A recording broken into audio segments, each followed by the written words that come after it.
O encontro desta noite será dedicado ao estudo do inciso 4º do artigo 139 do Código de Processo Civil de 2015, a partir de 3 casos nos quais se discutem pressupostos e limites para o uso do poder de coerção. O primeiro caso é o RHC 17332, ao apreciar o pedido de liminar, a ministra Rosa Weber descreveu que o Ministério Público Gaúcho requereu o deferimento da medida coercitiva atípica consistente na retenção dos passaportes e ou carteiras de habilitação dos horas recorrentes, o que foi indeferido pelo juízo de primeiro grau.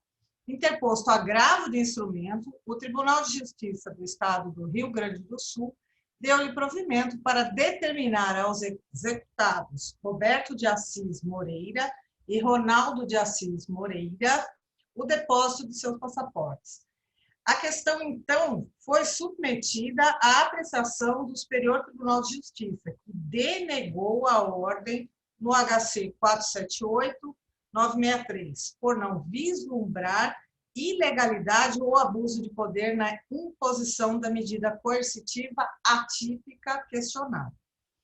E adiante, depois de reprisar a descrição do comportamento omissivo e não colaborativo do devedor, indeferiu o pedido de liminar, mantendo a apreensão dos passaportes. O segundo caso é a AD 5941/DF, ajuizada no Supremo Tribunal Federal pelo Partido dos Trabalhadores. Segundo a petição inicial, o autor objetiva impugnar vícios de inconstitucionalidade oriundos da interpretação judicial, do artigo 139, inciso 4º do CPC. Busca a aplicação do dispositivo sem sacrifício de direitos fundamentais e, por isso, defende a inconstitucionalidade material da vedação à participação em concurso ou licitação pública como ato executivo ativo, porque o inadimplemento de eventuais obrigações por um cidadão não interfere em sua capacidade de desempenhar trabalho, em observância aos princípios regentes da administração pública. Defende ainda a inconstitucionalidade da suspensão do direito de dirigir e a apreensão do passaporte do devedor, porque, conforme asseverado pelo ministro Edson Fachin na DPF número 37864, ações que almejam atingir o direito de locomoção, contudo, submete-se a outra intensidade de garantia. Essa ação de inconstitucionalidade, a de 5941/DF, foi incluída em pauta de julgamento para o dia 22 de outubro de 2020, mas depois foi retirada pelo presidente da Corte e o julgamento deve acontecer em breve. O terceiro e último caso analisado hoje é a DPF 403/Sergipe, ajuizada no STF pelo Partido Solidariedade. Trata-se da arguição de descumprimento de preceito fundamental, ajuizada contra a decisão do juiz da Vara Criminal de Lagarto, Sergipe, que bloqueou o WhatsApp em todo o Brasil por 72 horas. Segundo a inicial, a suspensão foi determinada, aduzindo que o aplicativo estava atrapalhando as investigações de um provável crime de pedofilia, abarcando a divulgação de imagens de menores. A inicial ainda relata outro caso originário da primeira vara de São Bernardo do Campo, em que o juízo, em caso sigiloso, decidiu bloquear os serviços de aplicativo de mensagem em todo o Brasil por 48 horas. Depois, no curso do processo, o autor informou que o juízo da segunda vara criminal de Duque de Caxias, no Rio de Janeiro, determinou nova suspensão do serviço de aplicativo do WhatsApp em todas as operadoras do país. Diante desses 3 exemplos, na DPF, o autor pediu o reconhecimento da existência de violação de preceito fundamental à comunicação nos termos do artigo 5º, inciso 9º, com a finalidade de não mais haver suspensão do aplicativo de mensagens de WhatsApp por qualquer decisão judicial. Esses casos de suspensão, inclusive, foram amplamente discutidos, comentados, e teve uma repercussão muito grande, tendo em vista que o WhatsApp hoje é usado, inclusive, como ferramenta de trabalho. Isso deu muito problema e reverberou, inclusive, em atendimento médico, né, na época. Eu acho que todos se lembram disso. Essa é a apartada síntese, né, dos 3 casos que serão discutidos hoje. E, como de costume, teremos inicialmente a exposição dos nossos convidados, por 10 minutos cada um, para breves considerações iniciais, e depois passaremos aos debates, às perguntas. Inclusive, as perguntas elas podem ser feitas pelo chat, para quem está assistindo, e nós vamos coordenando essas perguntas para a mesa, ok? O primeiro a fazer as suas considerações iniciais é o professor Eduardo Talamini, que é livre-docente, doutor e mestre em Direito Processual pela Faculdade de Direito da Universidade de São Paulo, professor associado de Direito Processual Civil na Faculdade de Direito da Universidade Federal do Paraná. Professor Eduardo, o senhor tem a palavra para as suas considerações iniciais. Boa noite a todos. É uma satisfação imensa estar aqui participando desse debate. Agradeço muito ao meu querido amigo Volpe por esse convite. Uma satisfação reencontrar aqui tantos outros amigos, né? Além do Gajardoni, com quem terei a imensa alegria de debater mais uma vez. Vejo aqui outros tantos queridos colegas. A Lauane está agora aparecendo aqui para mim no mural. Né? Vi que o Minami está aí, muitas outras pessoas. Então, meu abraço querido a todos, meu beijo para todos. Bom, são 10 minutos aqui, eu não vou por hora, acho que emitir propriamente considerações a respeito dos 3 casos, dos três processos que serão depois debatidos. Vou fazer alguma consideração de ordem geral e muito simplificada, até pelo limite de tempo que tenho para isso agora. O sistema de medidas coercitivas no Brasil, no processo civil brasileiro, é extremamente arrojado, é extremamente amplo e intenso. Isso é notado no direito comparado, nos debates com professores europeus, né, portugueses, italianos, isso é claramente percebido. Isso que a gente discute aqui de apreensão de passaporte, carteira de motorista ou coisa que o valha, é impensável nesses outros modelos. Tá? Esses modelos trabalham, o português, por exemplo, trabalha com multa em dinheiro, né? Multa processual, periódica.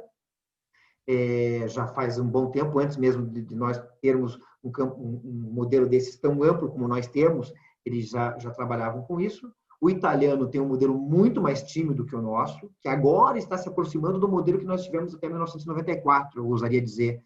Tá? Ou seja, é para ser aplicado na decisão final, em casos muito específicos, em certos tipos de obrigação, etc. e tal. Tá?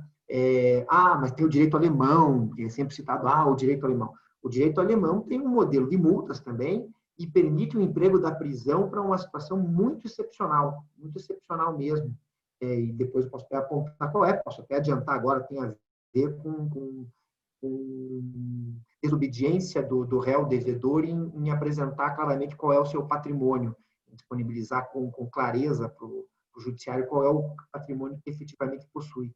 Fora disso, também é uma figura descartada. E eles têm também lá um outro mecanismo que é considerado muito grave, eu acho até que agora está definitivamente banido, que era a lista negra. Quem não apresentasse ou quem mentisse nessa apresentação de seus próprios bens ia para uma lista negra de devedores, o que era lá muito grave para eles.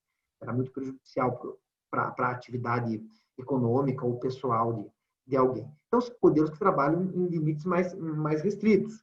Estados Unidos, common law, contempt of court.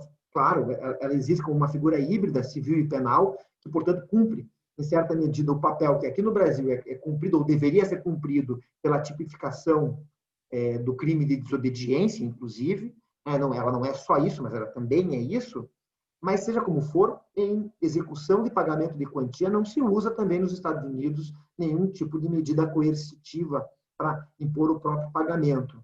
As medidas concebíveis de adoção, de novo, são contra o devedor que não apresenta, que não arrola devidamente o seu patrimônio, que se recusa a fazer isso, que dificulta o acesso a esse patrimônio ou que é pego mentindo contra o patrimônio que tem.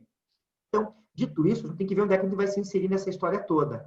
E dito isso, eu também pergunto, a gente não tem estatística para saber, mas a impressão que há, e há alguns anos eu publiquei um artigo, fiz uma primeira versão dele na Academia, que é, para usar uma expressão do Antônio Cabral, uma espécie de Facebook dos nerds, né? Eu publiquei na Academia, e quando eu fui publicar um texto sobre o WhatsApp, sobre o bloqueio, na semana do bloqueio, no dia do bloqueio, eu não o publiquei propriamente como texto, eu acabei abrindo um grupo de debate, e sem querer isso foi ótimo, porque daí surgiu uma discussão muito intensa, e me chamou a atenção que juízes e integrantes do Ministério Público se opunham fortemente às críticas que eu estava fazendo ao bloqueio, e apontavam, acima de tudo, a afronto à CIT, que era de uma grande e tentacular multinacional não respeitar decisões. E a minha resposta era, mas eu também não concordo com isso, eu também acho que ela tem de obedecer às decisões e tudo mais. E esse debate foi, voltou e tal, e isso acabou produzindo um texto, me permitindo produzir um texto mais amplo, extenso, que está publicado em diversos lugares. O principal deles, eu diria, que é a coletânea que Minami e eu coordenamos na IUSPOD sobre medidas atípicas, medidas executivas atípicas. Eu, embora seja coordenador, não me sinto constrangido de dizer que é a mais completa obra, isso não graças a mim necessariamente, muito mais graças ao Minami e aos outros autores, mas é a mais completa obra sobre o tema no Brasil. Ela vai agora para a sua terceira edição e vai receber mais 5 artigos. Então, é uma obra, inclusive, em crescimento. E esse meu texto foi publicado lá. E, entre outras coisas, eu dizia isso. No direito comparado, a gente percebe que o Brasil é pródigo no emprego e na previsão de medidas coercitivas. E, no entanto, todos nós temos a sensação de que aqui há muitas vezes uma afronta à autoridade, um desrespeito, etc. E tal. Então, talvez signifique que o problema não seja bem esse, de faltar as medidas coercitivas. Vamos deixar de lado as atípicas, pensemos só nas que já estavam tipificadas antes, ou que eram atípicas, mas setoriais, como aquelas atípicas para as obrigações, para os deveres de fazer e não fazer, para os deveres de entrega de coisa e tudo mais. Tá? Nós temos um Código de Processo Civil que ainda diz que ressalva que, sem prejuízo da incidência das medidas coercitivas processuais, no descumprimento das ordens de fazer, não fazer e entrega de coisa, haverá a caracterização do crime de desobediência. Então, nós temos um sistema que, em tese, já é ele todo muito severo, muito equipado para coibir a desobediência. E, no entanto, mesmo assim, parece que se descumpre bastante a decisão, o que talvez signifique que o problema não é necessariamente a falta desse arcabouço. Quanto ao emprego, a gente vai poder debater melhor isso depois. Quanto a essas medidas que foram colocadas no 139, inciso 4º, a primeira ponderação que eu tenho para fazer é de que isso foi um jabuti. A gente usa a expressão jabuti para se referir àquilo que vai parar em algum lugar da lei em que ninguém esperava que ele estivesse. Vem da observação de que jabuti não sobe em árvore. E se tem um jabuti em cima da árvore, é porque alguém colocou lá. Então, alguém colocou isso lá. Alguém que perdeu o debate sobre a previsão de medidas coercitivas atípicas no sistema executivo do Código, no cumprimento de condenação de quantia e na execução por quantia certa do processo de execução, conseguiu colocar nesse outro lugar, disfarçadamente, essa disposição. Isso é verdade, porque só se percebeu no último momento que isso ali existia. Acompanhando os debates, isso é bem notável. Tudo bem, faz parte do processo legislativo que isso aconteça. Existem outros jabutis no Código, e eu costumo dizer que alguns deles, inclusive, são jabutis do bem. São bons jabutis. Então, não vai aqui uma crítica, ou eu não deslegitimo esse artigo, esse dispositivo por isso, mas nós temos que fazer com que exista um sistema onde talvez não tenha necessariamente existido desde o início um sistema, ou seja, é sempre esse o desafio de quem interpreta e aplica o ordenamento. Tem uma montoeira de disposições normativas, nem todas necessariamente harmônicas, nem todas necessariamente fazendo sentido, e a gente tem que dar um sentido para isso. O que Por que eu estou falando isso? Porque se eu vou ao sistema executivo fundado em título judicial ou extrajudicial para pagamento de quantia, existe uma tipificação e uma predefinição de caminho de como vai ser desenvolvida essa execução. E ali são tipificadas determinadas medidas coercitivas. Tá? A pergunta é, faria sentido toda essa tipificação para depois vir um outro dispositivo que sozinho aniquilaria toda aquela tipificação? E permitiria que o juiz livremente adotasse medidas coercitivas e subrogatórias atípicas, porque as medidas atípicas do 139 podem, além de tudo, não ser coercitivas, ser mesmo subrogatórias, de substituição de conduta.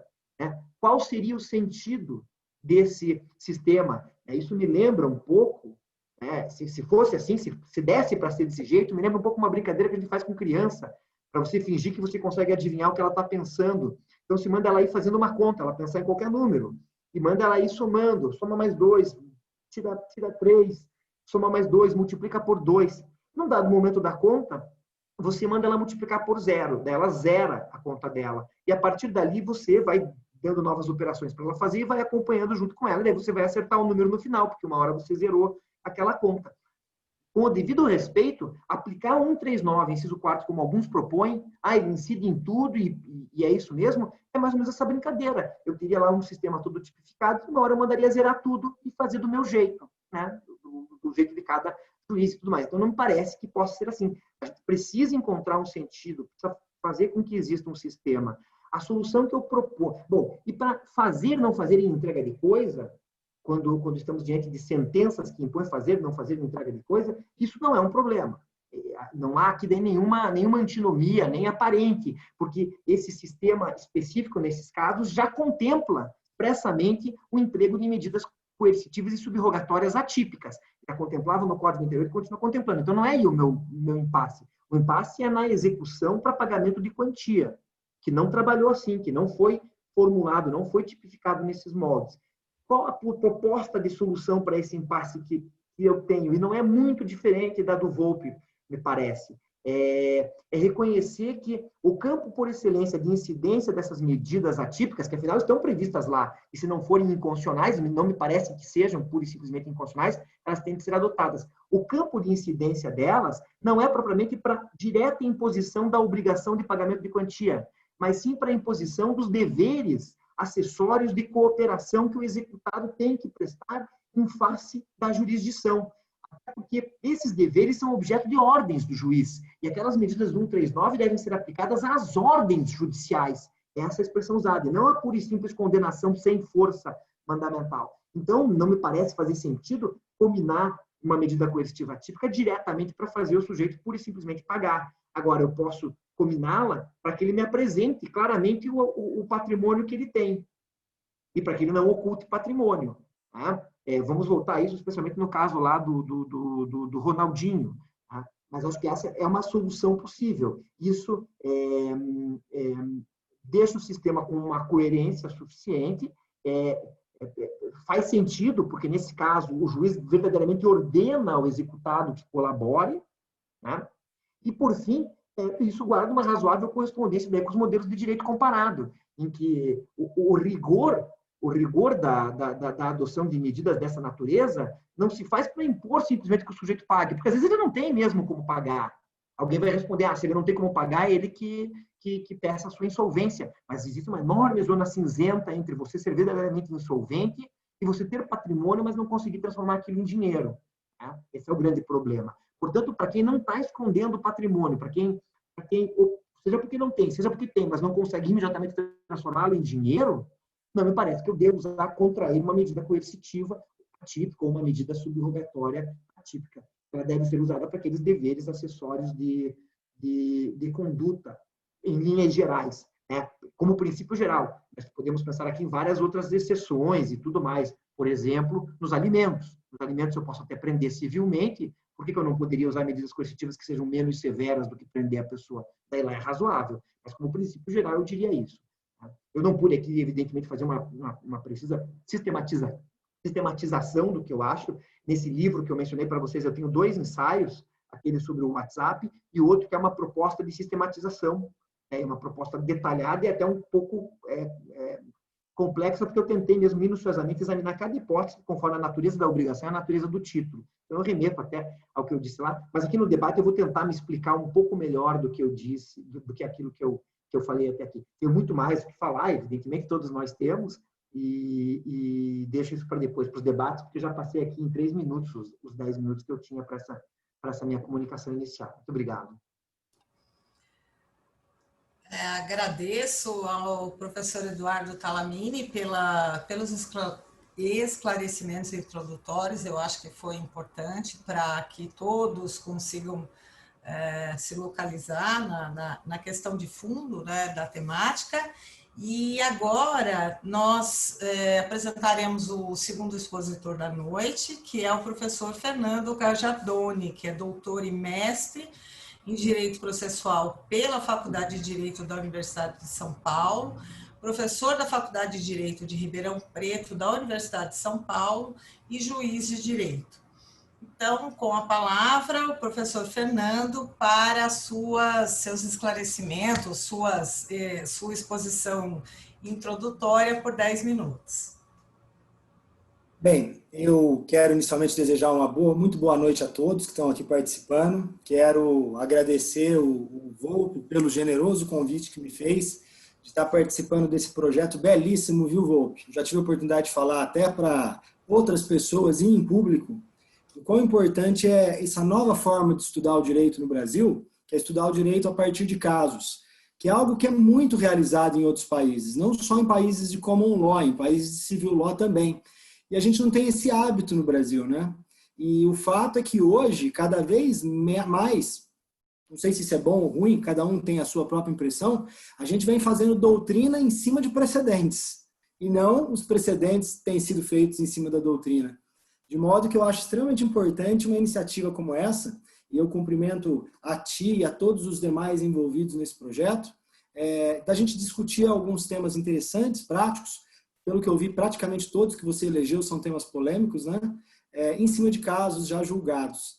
Então fica aí meu cumprimento a ti, a todos que estão aqui participando conosco hoje à noite, ao Talamini, que vai debater comigo um pouco essa temática, e também vou tomar a liberdade de cumprimentar toda a audiência na pessoa do professor Minami, que é um grande especialista no assunto, e eu confesso para vocês que eu me sinto até um pouco constrangido de debater esse tema com ele, e também com o professor Talamini, porque afinal de contas, como o Talamini já apontou, eles têm uma belíssima coletânea a respeito do tema, né? Mas eu vou fazer igual ao Talamini, e eu vou fazer um sobrevoo geral sobre algumas ideias que eu acho importantes para a gente começar a aquecer, sem propriamente entrar no mérito dos casos específicos que a gente vai debater depois. Então, assim, o primeiro comentário que eu queria fazer é que, logo que saiu o CPC em 2015, eu, como todo processualista que se preze, me apressei a ler o Código de Processo Civil com a atenção merecida. E eu confesso para vocês que quando eu estava na leitura e eu me deparei no 139, inciso 4º, eu parei e fui ler de novo, né? Li mais uma segunda vez, e depois de ler uma segunda vez, li uma terceira, e fui lá para o livro do processo de execução para ver se achava alguma coisa que casava com o 139, inciso 4º. E depois de ver que não tinha nada, eu confesso que eu me espantei com a possibilidade interpretativa que o 139, inciso 4º permitiria. Porque a locução dele é extremamente aberta, né? Qualquer medida indutiva, coercitiva, subrogatória, a bem do cumprimento da obrigação, inclusive nas prestações pecuniárias, né? O que me motivou, na época eu tinha uma coluna sobre o Código de Processo Civil, foi uma coluna que durou 2 anos, foi uma iniciativa muito legal, um projeto muito interessante. Eu tinha uma coluna no Jota, junto com o Delore, com o André Roque e com o Zulmar Duarte, que a gente e o Marcelo Pacheco Machado, e a gente escrevia sobre os temas do novo Código, antes da sua vigência. E eu escrevi um texto que chamava A Revolução Silenciosa da Execução por Quantia no Brasil, né? Esse texto, se bobear, foi um dos textos meus de internet mais citados que eu já tive, viu, Volpe? Por quê? Porque eu falava do meu espanto de ver que uma norma dessa tinha aprovado. E eu tive a mesma impressão que o Talamini aqui externou, de que se tratava de um belíssimo jabuti, viu, Talamini? Que tinham colocado aquilo lá em algum momento do projeto e que nem a comissão sabia direito o que estava fazendo. Não conseguiu imaginar a extensão daquilo. E durante um bom tempo eu tive essa mesma impressão que você teve. É que ano passado, eu li o livro do Marcos Borges, que é lá de Santa Catarina, né? Escreveu uma bela monografia sobre o tema.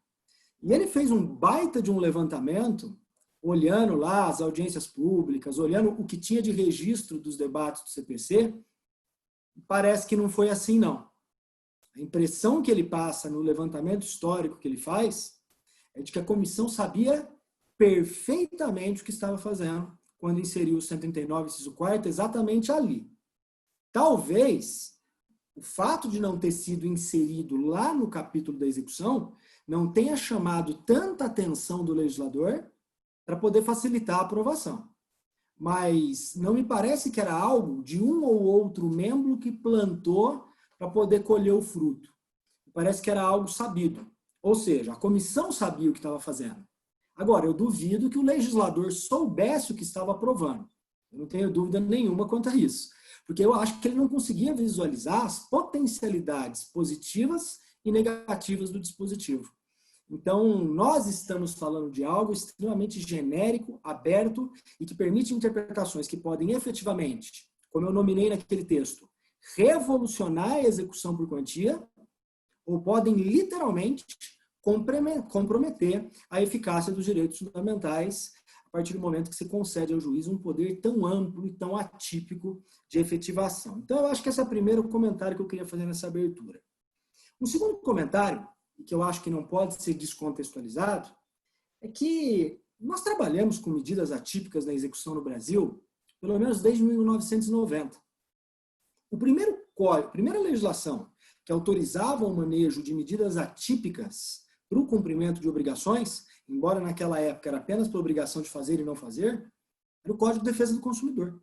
O Código de Defesa do Consumidor tem um dispositivo que é o 84, que estabelece que nas ações coletivas de obrigação de fazer e não fazer, o juiz poderia adotar qualquer medida, tais como, usava até um rol exemplificativo, com a finalidade de compelir ao cumprimento. Depois, vendo que isso funcionou muito bem para o cumprimento da obrigação de fazer nas ações coletivas, em 1994, o CPC de 73 foi alterado para que se inserisse no 461 um parágrafo 5º que também autorizava o manejo de medidas atípicas nas obrigações de fazer e não fazer e entrega. Né? Então, quer dizer, trabalhar com medida atípica não é novidade. E o que me causa uma certa preocupação é que nós sempre, antes da vigência do CPC de 2015, nunca vimos resistência muito forte da doutrina ao manejo dessas medidas atípicas nas obrigações de fazer, não fazer e entrega. Gente, passava de boa. Eu sou juiz há 22 anos no estado de São Paulo. Né? A falta de cabelos revela isso. Mas o fato, apesar que eu estou deixando o cabelo crescer agora, viu, vô? Para ver se dá uma tapeada, mas quem vê por trás vai levar um susto e literalmente vai se entregar à minha idade. Mas o fato é que eu, por exemplo, como juiz aqui no estado de São Paulo, eu cansei de fazer controle orçamentário para implementar a obrigação de fazer contra o poder público. O poder público não despoluiu uma área, num caso meu, falei, multa, que era típica, prevista em lei, apenamento com crime de desobediência, viu, Talamini? Que não adianta porcaria nenhuma. E quem tem o mínimo noção de direito penal sabe que a pena da desobediência no Brasil é uma piada. Significa dizer que se o cara descumprir a decisão, ele vai pagar uma cesta básica, no máximo. Se ele for reincidente, ele vai ter uma suspensão do processo. Se ele não tiver nem transação penal e nem suspensão do processo, ele pode sofrer uma pena de prestação pecuniária, uma multa. E na quarta desobediência, aí ele pode, no máximo, tomar um regime aberto. Quer dizer, a via criminal não resolve o problema do descumprimento. Não sei como é que funciona em outros países, mas no Brasil, a coimar de desobediência à conduta de alguém, na minha percepção, não resolve problema prático nenhum. Tem que tentar encontrar medidas executivas cíveis. Não me parece que o crime tenha que entrar nessa parada. Mas, de todo modo, eu estava dizendo o seguinte, eu fazia controle orçamentário. O poder público não despoluiu a área, determinado a prefeitura, a Câmara, que para o exercício seguinte, quando fosse organizar o orçamento, fizesse uma rubrica orçamentária própria com a finalidade de despoluir a área. E daí? Ninguém nunca falou que era inconstitucional. Ministério Público de São Paulo, naquele caso das torcidas organizadas. O Ministério Público de São Paulo entrou com uma ação civil pública para proibir a torcida organizada de um estádio. E qual que era a medida atípica Os caras tinham que comparecer na delegacia de polícia no horário do jogo. E ninguém nunca falou que isso era inconstitucional. Acontece que quando veio o CPC de 2015, vem a ideia que surgiu de procurar algumas medidas de fáceis execuções, algumas medidas de fácil execução, isso, como suspensão de CNH, bloqueio de cartão de crédito, apreensão de passaporte, e aí começou o problema todo. Porque o que ninguém nunca coimou de inconstitucional começou a ser acoimado de inconstitucional. Então, eu acho que um debate necessário aqui nesse tema é verificar, tem algo de diferente nas obrigações de fazer, nas prestações de fazer, não fazer e dar, que justifique medida atípica e que não possa ser aplicado também nas obrigações de quantia? Quer dizer, a natureza da prestação é suficiente para a gente adotar a solução de que num pode e no outro não pode, ou em um pode com maior extensão e no outro não pode com maior extensão? E aí para finalizar os meus 10 minutos, eu quero fazer uma terceira e última consideração. Fiz 3 blocos de consideração, né? A questão lá da onde surgiu o 139, inciso 4º, a questão aí do 461, parágrafo 5º, e agora a última consideração. Eu tenho uma preocupação muito parecida com a Talamini, que é saber se vale a pena ficar debatendo medida atípica, porque tem que funcionar. Se não funcionar, não adianta a gente ficar perdendo tempo com discussão acadêmica vazia. E eu também me lamentava da ausência de dado estatístico, e eu resolvi ir atrás. Então, na Repro de janeiro de 2020, eu publiquei um estudo feito com um orientando meu aqui na USP de Ribeirão Preto, que a gente fez um levantamento. Tá? E a gente fez o seguinte, a gente selecionou no TJ de São Paulo, achamos que o TJ de São Paulo é um bom tribunal para servir para análise, porque ele é o maior do país, e alguns dizem que é o maior do mundo, né? Responde aí por 30%, 40% do movimento judiciário do Brasil inteiro. E a gente selecionou 77 acórdãos que nós encontramos de 2015, desde que entrou em vigor o CPC, até 2018, abril mais ou menos, e fizemos o levantamento das medidas atípicas deferidas, que estão em ascensão. Se você pegar o gráfico, você vai ver que na origem não dava nada, no começo do CPC. Com o passar dos anos, as medidas atípicas têm sido deferidas com maior extensão. Isso é demonstrado graficamente. A gente fala tanto em curva hoje por causa do Covid, né? O gráfico que tem no artigo é um gráfico de elevação da curva, assim, né? E aí o que a gente fez depois? A gente foi lá depois das medidas atípicas deferidas pelo tribunal, não vimos só as de primeira instância, vimos só as do tribunal, e a gente voltou nos processos em primeiro grau. Para o quê? Para verificar se a medida atípica surtiu efeito, né? O estudo está publicado na Repro, de janeiro de 2020, revista de processo. Se vocês quiserem ir atrás depois, senão eu passo o link, o Volpe distribui aí para o pessoal. Nenhum caso que o juiz deferiu medida atípica no meu universo resultou em cumprimento da obrigação. Todos tentavam a medida atípica, não havia o cumprimento, e aí o juiz fazia o quê? O quê? Voltava para a medida atípica. Quer dizer, voltava a tentar fazer penhora online, penhora de imóvel. Então, veja, eu sou um entusiasta das medidas atípicas. O Minami sabe disso. Eu já debati com ele. Eu acho que eu tenho aqui um instrumento muito poderoso a bem da efetividade da execução. Porém, o dado estatístico que eu colhi, que não é o melhor do mundo, mas é na minha realidade científica, é no sentido de que as medidas atípicas até agora não surtiram o efeito desejado. Os motivos para isso nós podemos debater. Talvez mal aplicadas, talvez aplicadas em casos em que não deveriam ter sido aplicadas. Né? Mas esse é o desenho inicial do debate. Obrigado, Vivian. Agradeço as palavras, aí a introdução feita pelo professor Gajardoni. Eu acho que é muito importante para todos nós aqui que estamos acompanhando, tendo em vista que a sua exposição agrega a visão interna da magistratura, né? Eu sempre falo, é muito bom você ter os dois lados do balcão, né? As duas formas de visão e de lidar com o fato, com a questão, com a lei, a conjugação de tudo isso, e é extremamente proveitoso para todos nós aqui essa visão, principalmente essa sua visão tão prática do que acontece e percebermos que essa medida atípica é algo, digamos assim, que pode ser de uma violência tão grande e que, no final das contas, não surte efeito nenhum pela sua pesquisa e sua prática dentro da magistratura. Eu acho que essas duas coisas juntas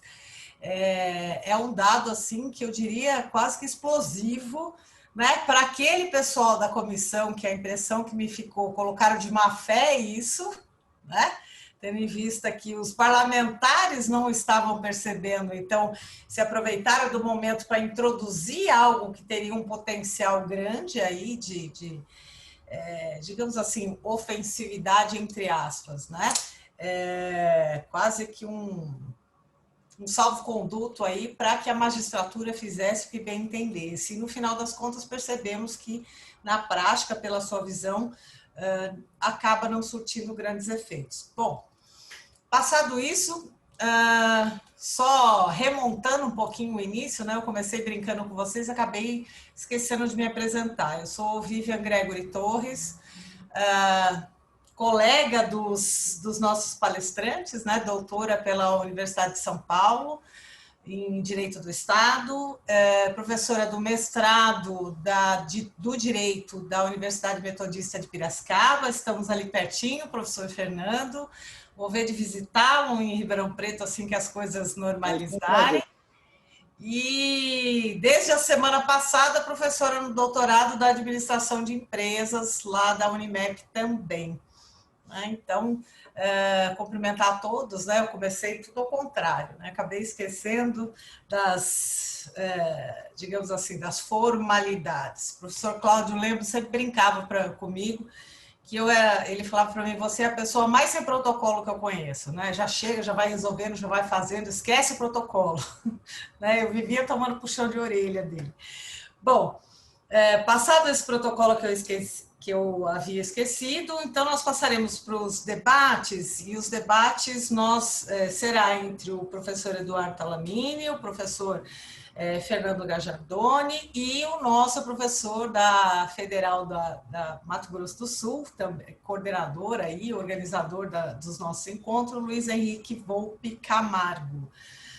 Os professores fiquem à vontade no debate, nós passaremos as pessoas que estão, e os alunos, todos que estão assistindo, podem fazer questionamentos ou colocarem observações no chat, que eu vou separando aqui o que encaixar dentro da nossa dinâmica, e nós faremos o seguinte, eu passo a pergunta, e aí eu peço a gentileza para que os palestrantes se manifestem, né, levantando a mão, para ser o relator da questão. E os demais, depois, podem partir para o debate, não existe tempo, os senhores fiquem à vontade de falar quanto acharem necessário e fazer os comentários que entendem que devem ser feitos, tá? Então, vamos começar aqui. Professor Volpe, o senhor quer falar alguma coisa antes da primeira pergunta ou já partimos? Já, tá.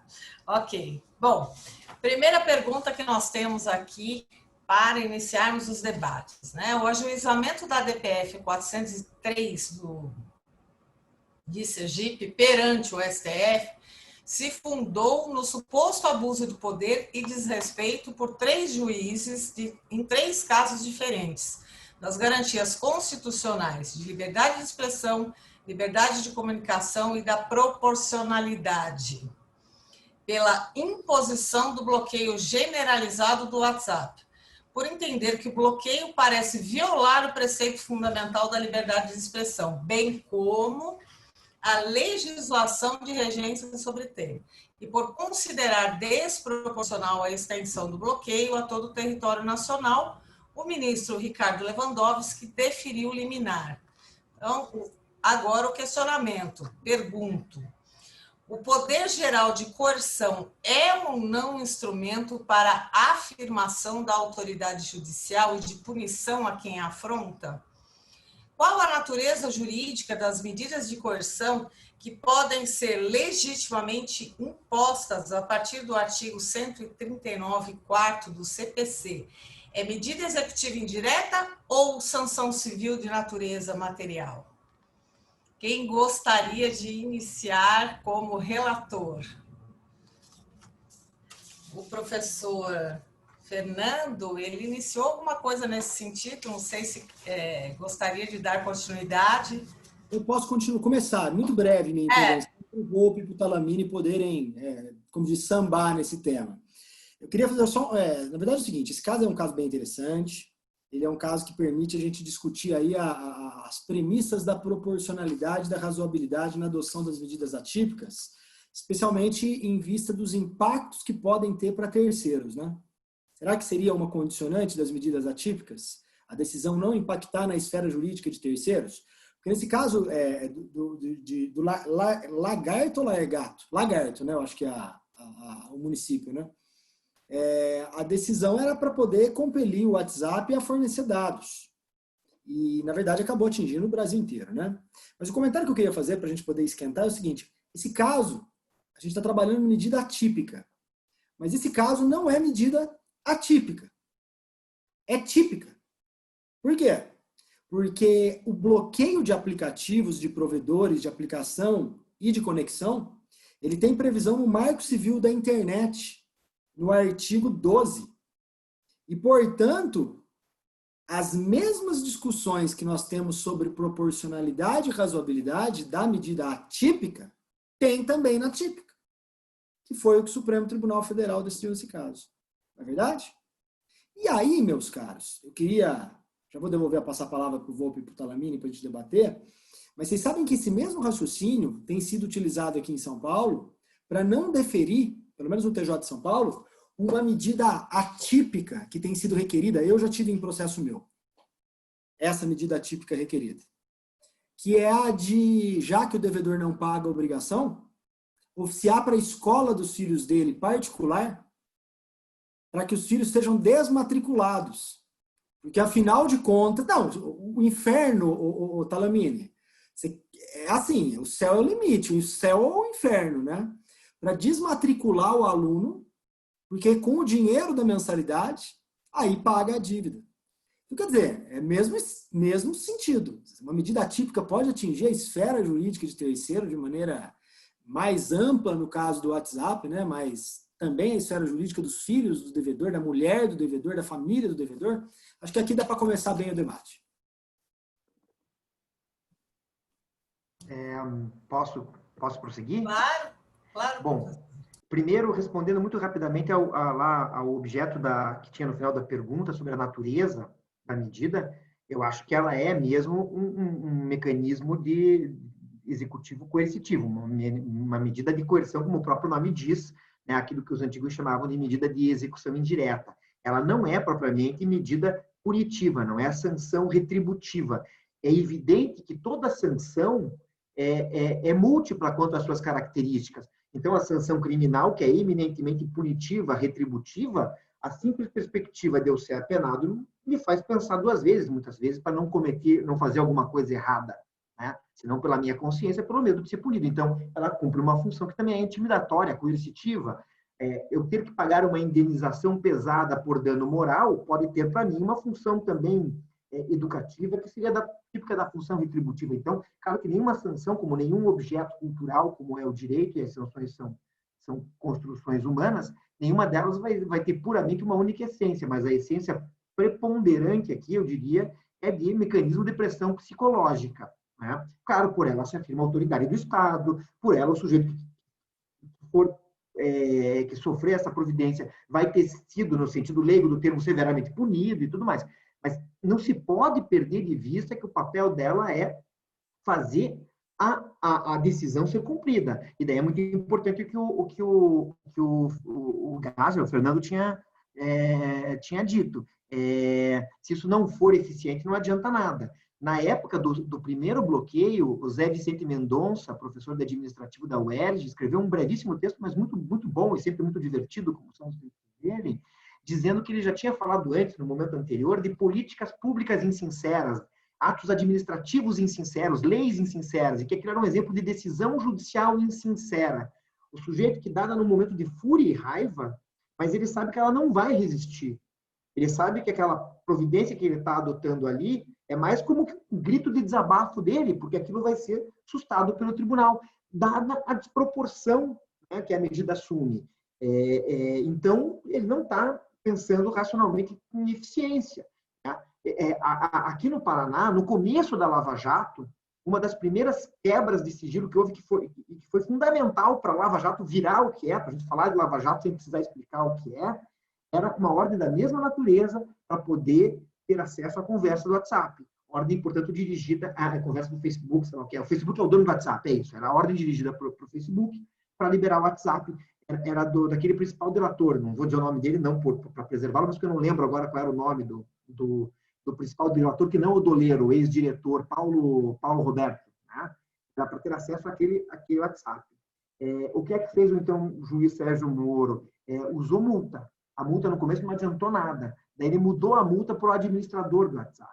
Daí o WhatsApp veio, fez um acordo, daí até a União, que era a beneficiária da multa, quis reclamar, e o Moro disse, não, vamos fazer assim. Aceitou fazer um acordo, os caras vieram assim, então, peraí, a multa tinha virado já de 1,5 milhão, vamos imaginar. A gente paga 750 mil, libere-se para vocês, não se fala mais nisso. E deu certo, funcionou.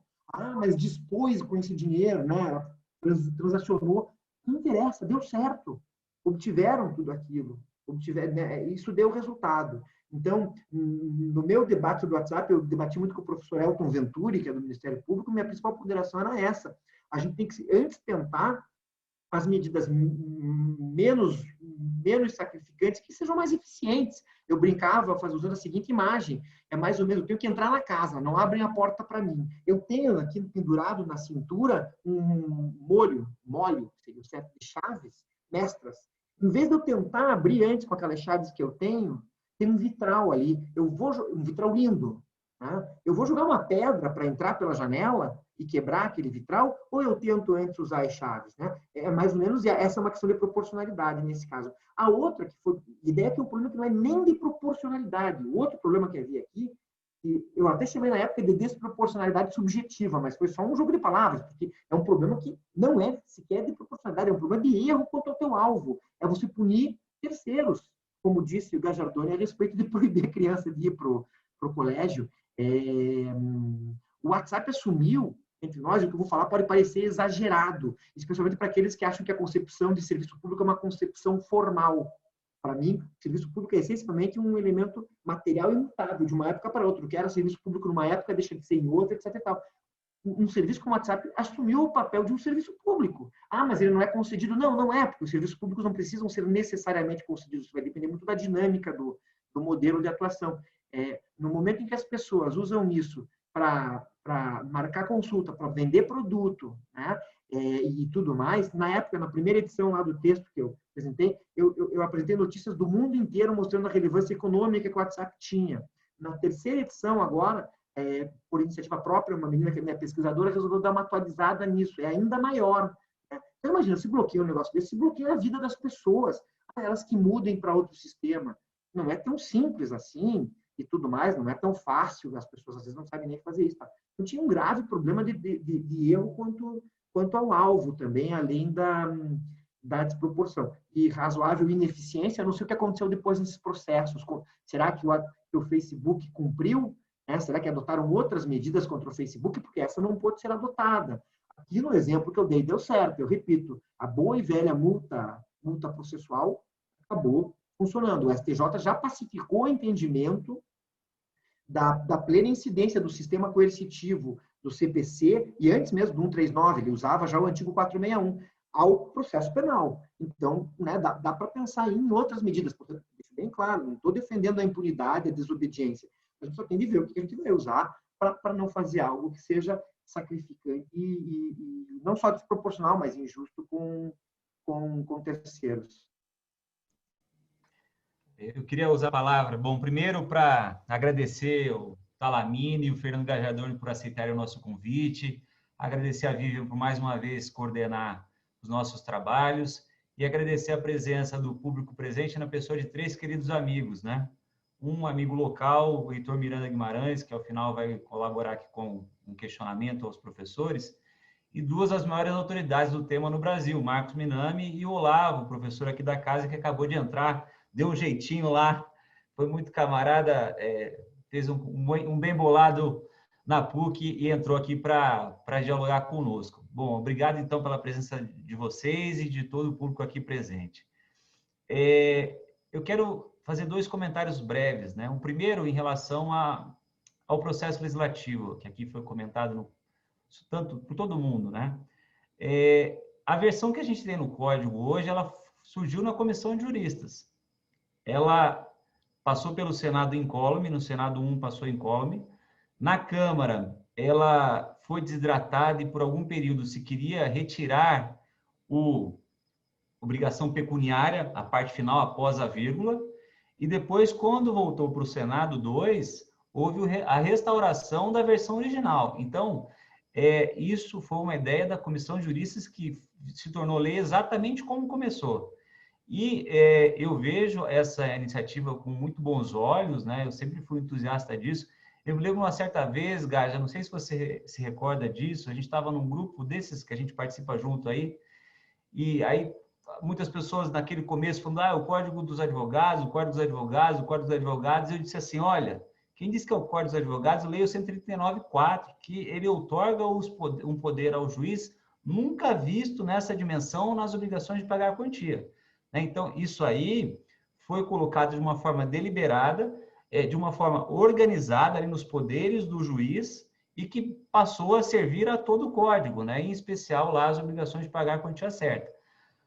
Acho que foi uma opção deliberada e também até uma estratégia, como o Talamini bem colocou, né? Porque às vezes as pessoas fazem uma leitura pontual do código, acabam tirando coisas que estão ali que não agradam, os múltiplos segmentos que influíram na formação do código, mas acabam que não olham ali, não olharam bem ali nos poderes do relator. Mas isso foi consciente, foi discutido, as pessoas sabiam que esse poder estava sendo conferido nessa dimensão ao juiz. Agora, não dava para antever o que isso ia virar na prática, é agora que a gente está aqui a discutir. Mas vejo com bons olhos, especialmente porque 2 coisas foram tentadas e não teve sucesso. Se tentou permitir uma penhora maior de percentual de salário, não deu certo. Se tentou permitir penhora de bem de família de grande valor, de maneira que, então, o sujeito tem uma casa lá de 2 milhões, dá para vender a casa de 2 milhões e comprar uma outra de 200 mil e os 1.800.000 ser dividido entre os credores? Isso também se tentou, não deu certo. Também se tentou reduzir a lista de bens impenhoráveis, também não deu certo, porque isso não é popular. Enfim, aí a alternativa foi confiar na criatividade de advogados e no bom senso, no poder dos juízes. Então, essa é a minha primeira manifestação. 2, quanto a ser uma medida que tem o objetivo de reafirmar ou como instrumento para fazer valer a autoridade do juiz ou como uma medida executiva indireta, eu não tenho dúvida que ela é uma medida de execução indireta, mas, como o Talamini bem colocou no primeiro texto que abre essa obra coletiva, né, a prática revela, tem uma nota de rodapé onde ele dialoga com Leonardo Carneiro da Cunha, a prática revela que, na maioria das vezes em que se determinou, se usou o poder do 139.4, foi quando o juiz sentiu a sua autoridade afrontada. Então, muito mais, pelo menos até aquele momento, se pensava na autoridade do juiz do que em entender satisfazer o direito do credor. Mas não é um desvio de aplicação isso? Sem dúvida, concordo totalmente. O dispositivo foi feito para uma coisa e sendo utilizado para outra coisa, né? Eu sou entusiasta do dispositivo e gostaria muito que ele fosse empregado com o mesmo vigor que quando o magistrado sente a sua autoridade afrontada, quando o credor está sendo desrespeitado, quando o credor envida esforços e cumpre aqueles requisitos todos que jurisprudencialmente, doutrinariamente já se concebeu, de subsidiariedade, de proporcionalidade, de fundamentação adequada, de contraditório prévio. Preenchidas essas condições, é direito do credor, porque senão nós vamos ter a mesma execução eficiente que tivemos ao tempo do Código 73. Aquele modelo já se mostrou ineficiente. E, no fundo, é ineficiente não porque a lei é ruim, na minha opinião, ou não porque os advogados não conduzem bem ou porque o julgador não conduz bem. ele é ineficiente porque as pessoas não têm patrimônio, e quem tem patrimônio esconde o patrimônio, né? Os devedores, de maneira geral, são expert em artimanhas para esconder o patrimônio. Então, a execução é ineficiente por falta de patrimônio ou porque, quando o devedor tem, ele esconde de uma maneira eficiente. E aí tem súmula 375, que também se tentou desfazer, não deu certo. Enfim, nós estamos agora contando com 189.4. É o que temos.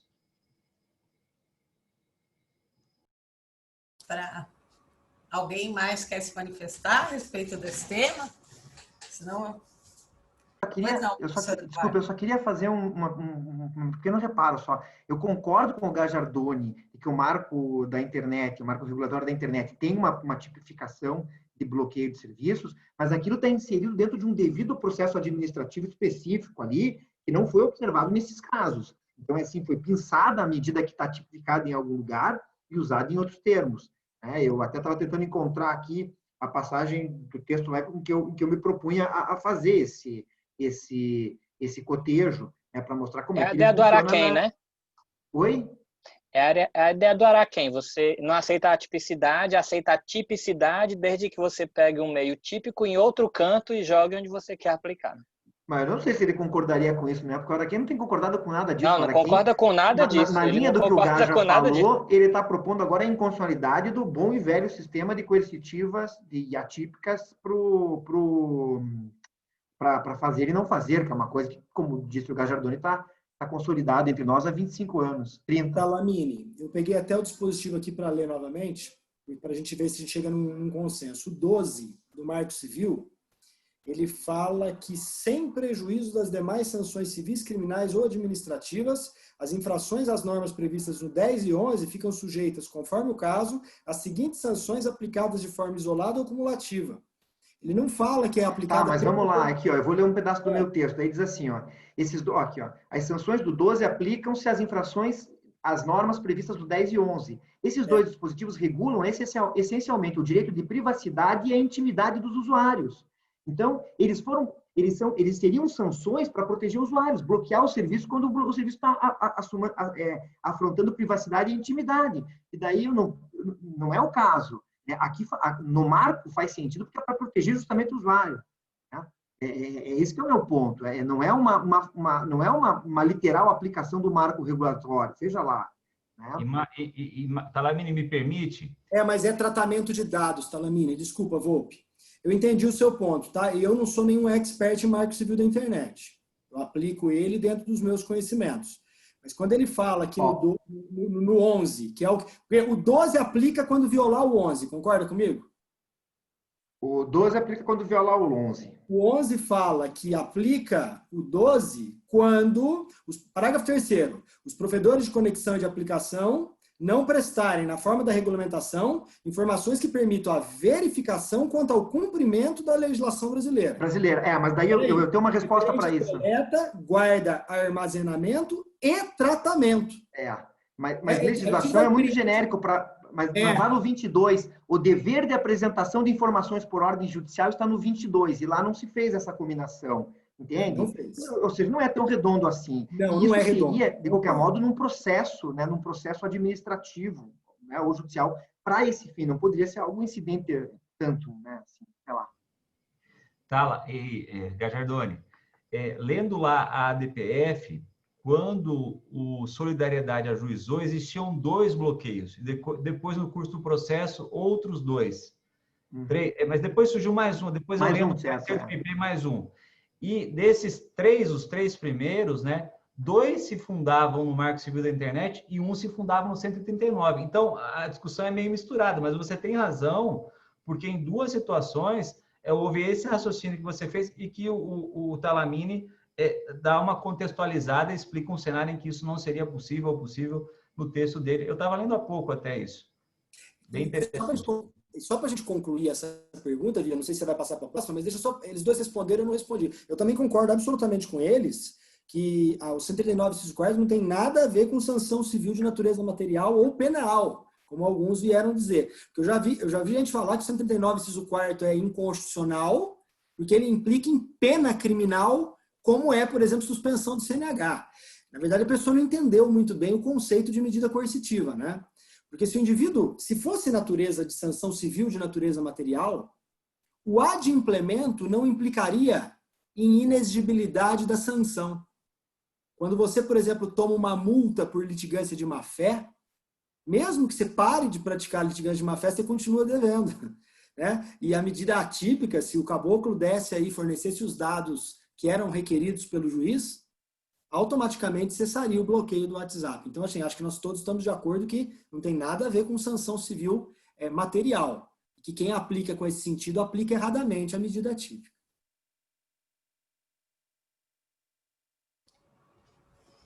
A discussão tá boa.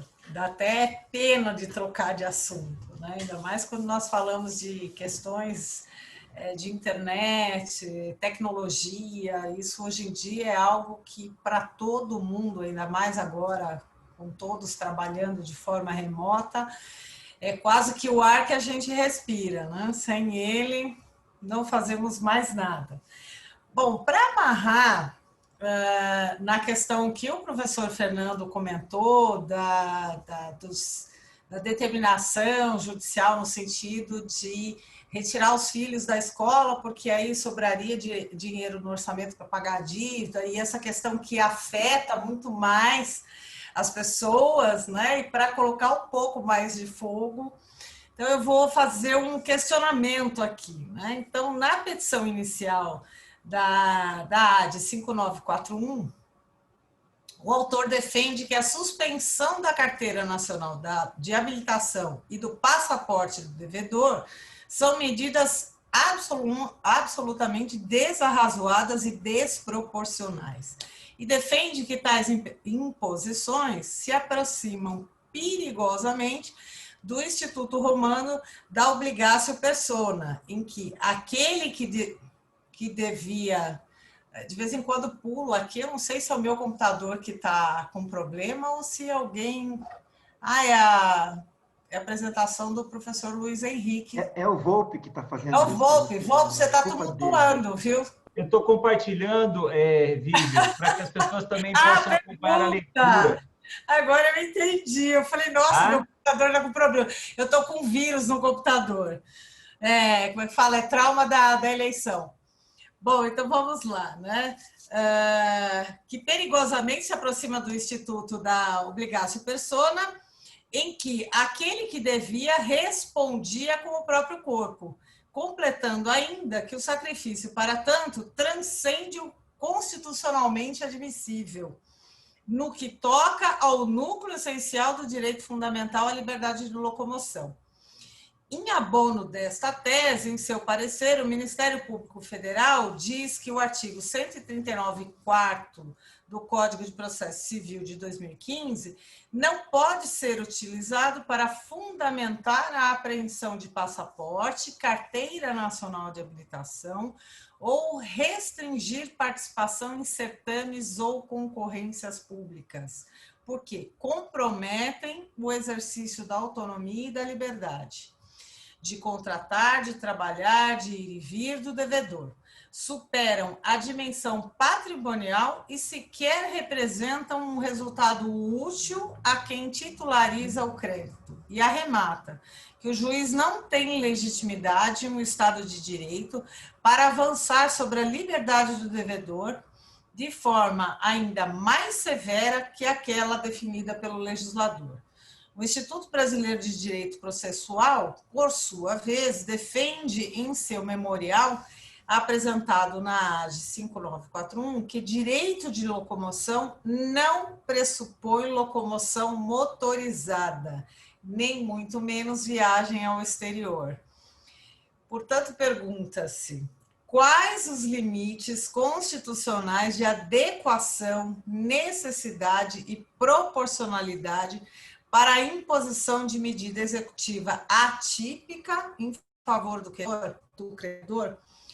Essas medidas podem atingir liberdades individuais ou devem ter caráter estritamente patrimonial? Acho que essa é a questão principal da discussão hoje, né? O professor Eduardo tem a palavra. Eu acho que dizer que vai ser estritamente patrimonial não é possível, é inviável essa limitação, porque isso recairia na sanção típica que já é a da multa. Qualquer outra sanção que existisse seria uma variação, um outro modo de se ter um mecanismo coercitivo semelhante. Então, é evidente que vai haver algum tipo de sacrifício, algum tipo de limitação que vá além disso.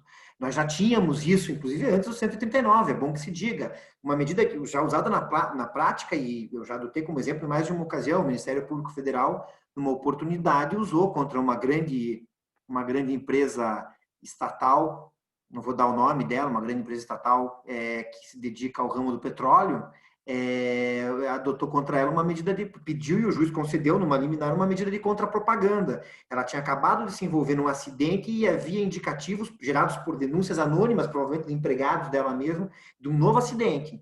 Então foi dada uma liminar em vez de multa, porque ela é muito grande e a multa para ela teria que ser muito grande para fazer sentido e tudo mais, uma providência de contrapropaganda. Se ela não cumprir, em jornal de grande circulação, primeiro nacional e depois internacional, anúncio de uma página inteira com fotos do acidente anterior, dizendo a empresa tal fez isso. Vão deixar ela fazer de novo? Alguma coisa desse tipo. Tá? Ela veio direto para o termo de ajuste de conduta. Ela aceitou resolver a questão na hora. Como é que eu vou dizer que isso é puramente patrimonial? Isso... vocês vão dizer, é uma pessoa jurídica, mas mesmo assim, afrontava a própria imagem dela, muito provavelmente, até de seus administradores e tudo mais. Então, eu acho que seria fechar os olhos para a realidade. Então, daí é melhor dizer que ela é inconstitucional, que é inconstitucional mesmo esse sistema e ponto final. Se ele é constitucional, a gente tem que admitir que ele vai dar um passo além disso. Dito isso, eu também não vou ao ponto de dizer que toda e qualquer dessas providências pode ser legitimada, pode ser considerada razoável. A minha grande crítica a essa ação de controle direto, isso é uma DIN, né? A minha grande crítica a ela é que ela não é uma ação em que se pede propriamente a declaração de inconstitucionalidade do dispositivo. Ela quer que digam que certas medidas, e ela enuncia ali 4 ou 5 delas, que essas não podem ser adotadas, né? Eu acho que aí é um problema. Isso não é uma tarefa para o legislador desenvolver em sede de controle direto e abstrato. Isso é algo para ponderação de valores no controle incidental, né? Existe essa dicotomia? Existe sim. Ela está presente, ela foi muito bem apresentada num voto excelente do ministro Sepúlveda Pertence em 1990, ao examinar a legitimidade constitucional de proibição de medidas urgentes contra atos praticados com base nas medidas provisórias e leis do Plano Collor. Ele dizia, não devemos dar isso em sede de controle direto e deixar para cada juiz, em cada caso, fazer uma ponderação de valores. Aqui eu diria mais ou menos a mesma coisa. É uma reserva de ponderação no caso concreto, é uma expressão que os alemães, os europeus usam para falar de que a proporcionalidade ela precisa, em última instância, ser feita no caso concreto. Bom, então, deixo feita essa ressalva, isso precisaria ser ponderado. Como professor também, eu aprendi uma coisa que o Sean Connery, recentemente falecido, não aprendeu. Nunca diga nunca ou nunca diga sempre, né? Ele fez um filme que é um 007, que era o Never Say Never Again, Nunca Mais Outra Vez em português, em que os produtores fizeram questão de pôr esse nome para pegar no pé dele, porque ele tinha dito alguns anos antes que nunca mais ia fazer o papel de 007. E daí resolveu voltar. Quando ele voltou, então como professor eu aprendi isso. Nunca pode dizer nunca vai ter isso. Então eu não vou dizer que nunca seria legítima uma medida de apreensão de passaporte. Mas essa, entre todas, eu acho a mais grave e muito discutível na amplíssima maioria dos casos, porque ela representa, ao fim e ao cabo, uma proibição da pessoa sair do país. E isso é grave, né? A pessoa tem o direito de ir para onde ela bem entender, né? Você ficar proibido de sair do país é verdadeiramente uma restrição significativa de direitos. Eu só não vou dizer nunca, diga nunca, porque basta pensar no seguinte exemplo. Isso numa ação de alimentos em que a pessoa teria direito de pedir a prisão civil do devedor de alimentos, ela vem e pede só a apreensão do passaporte, né? Eu não vou aceitar numa ponderação de valores, né? É menos grave do que a prisão, né? Então, sob essa perspectiva, uso isso como exemplo para mostrar como é complicado a gente ser peremptório e taxativo. Mas deixo feita uma ressalva, que eu fico muito impressionado no emprego generalizado de uma providência como essa. Tá? O Gage é juiz e eu não me importo de dizer isso aqui na frente dele, porque absolutamente não é o caso dele. Mas eu me preocupo e me assusto um pouco e até o Heitor falava isso há uns 2 anos numa banca, o Heitor Sica falava isso numa banca aqui no Paraná, de um excelente trabalho do Maurício Doutor, que, aliás, é um assessor, um dos principais assessores do Francisco Falcão, e certamente participou das pesquisas né, da decisão que a gente vai discutir daqui a pouco, do caso do Ronaldinho Gaúcho. Naquela banca, o Heitor falava que ele se preocupava um pouco em que, em alguns casos, o Léo Cunha falou aquilo que o Volpe já citou, né, que nos 20 primeiros casos que existiam, que ele pesquisou, por trás de todos aqueles 20 casos, ele encontrou um juiz muito, não vou usar a palavra que ele usou na mesa de bar aquele dia, mas um juiz muito bronqueado com o que havia acontecido. Né? E o Heitor apontava uma outra preocupação. Ele dizia, me preocupa um pouco é que isso começa a virar uma solução mais simples e rápida. Né? Você dá um tiro com espingarda para matar elefante em todo e qualquer caso, em toda e qualquer execução e tal, porque algumas outras coisas podem dar um pouquinho mais de trabalho. Né? Pesquisar patrimônio, penhorar, transformar em dinheiro, etc. E tal. Então, a gente tem que tomar cuidado com isso. Só que eu não chegaria ao ponto de dizer que uma medida dessa absolutamente não pode ser usada. Sobre a manifestação do IBDP, minha última observação, e daí passo a palavra para os outros, que eu já estou me estendendo demais aqui. Sobre a manifestação do IBDP como amicus curiae, só é importante dizer o seguinte: o IBDP esclareceu no começo que ele sempre tem tentado apresentar uma pluralidade de pontos de vista.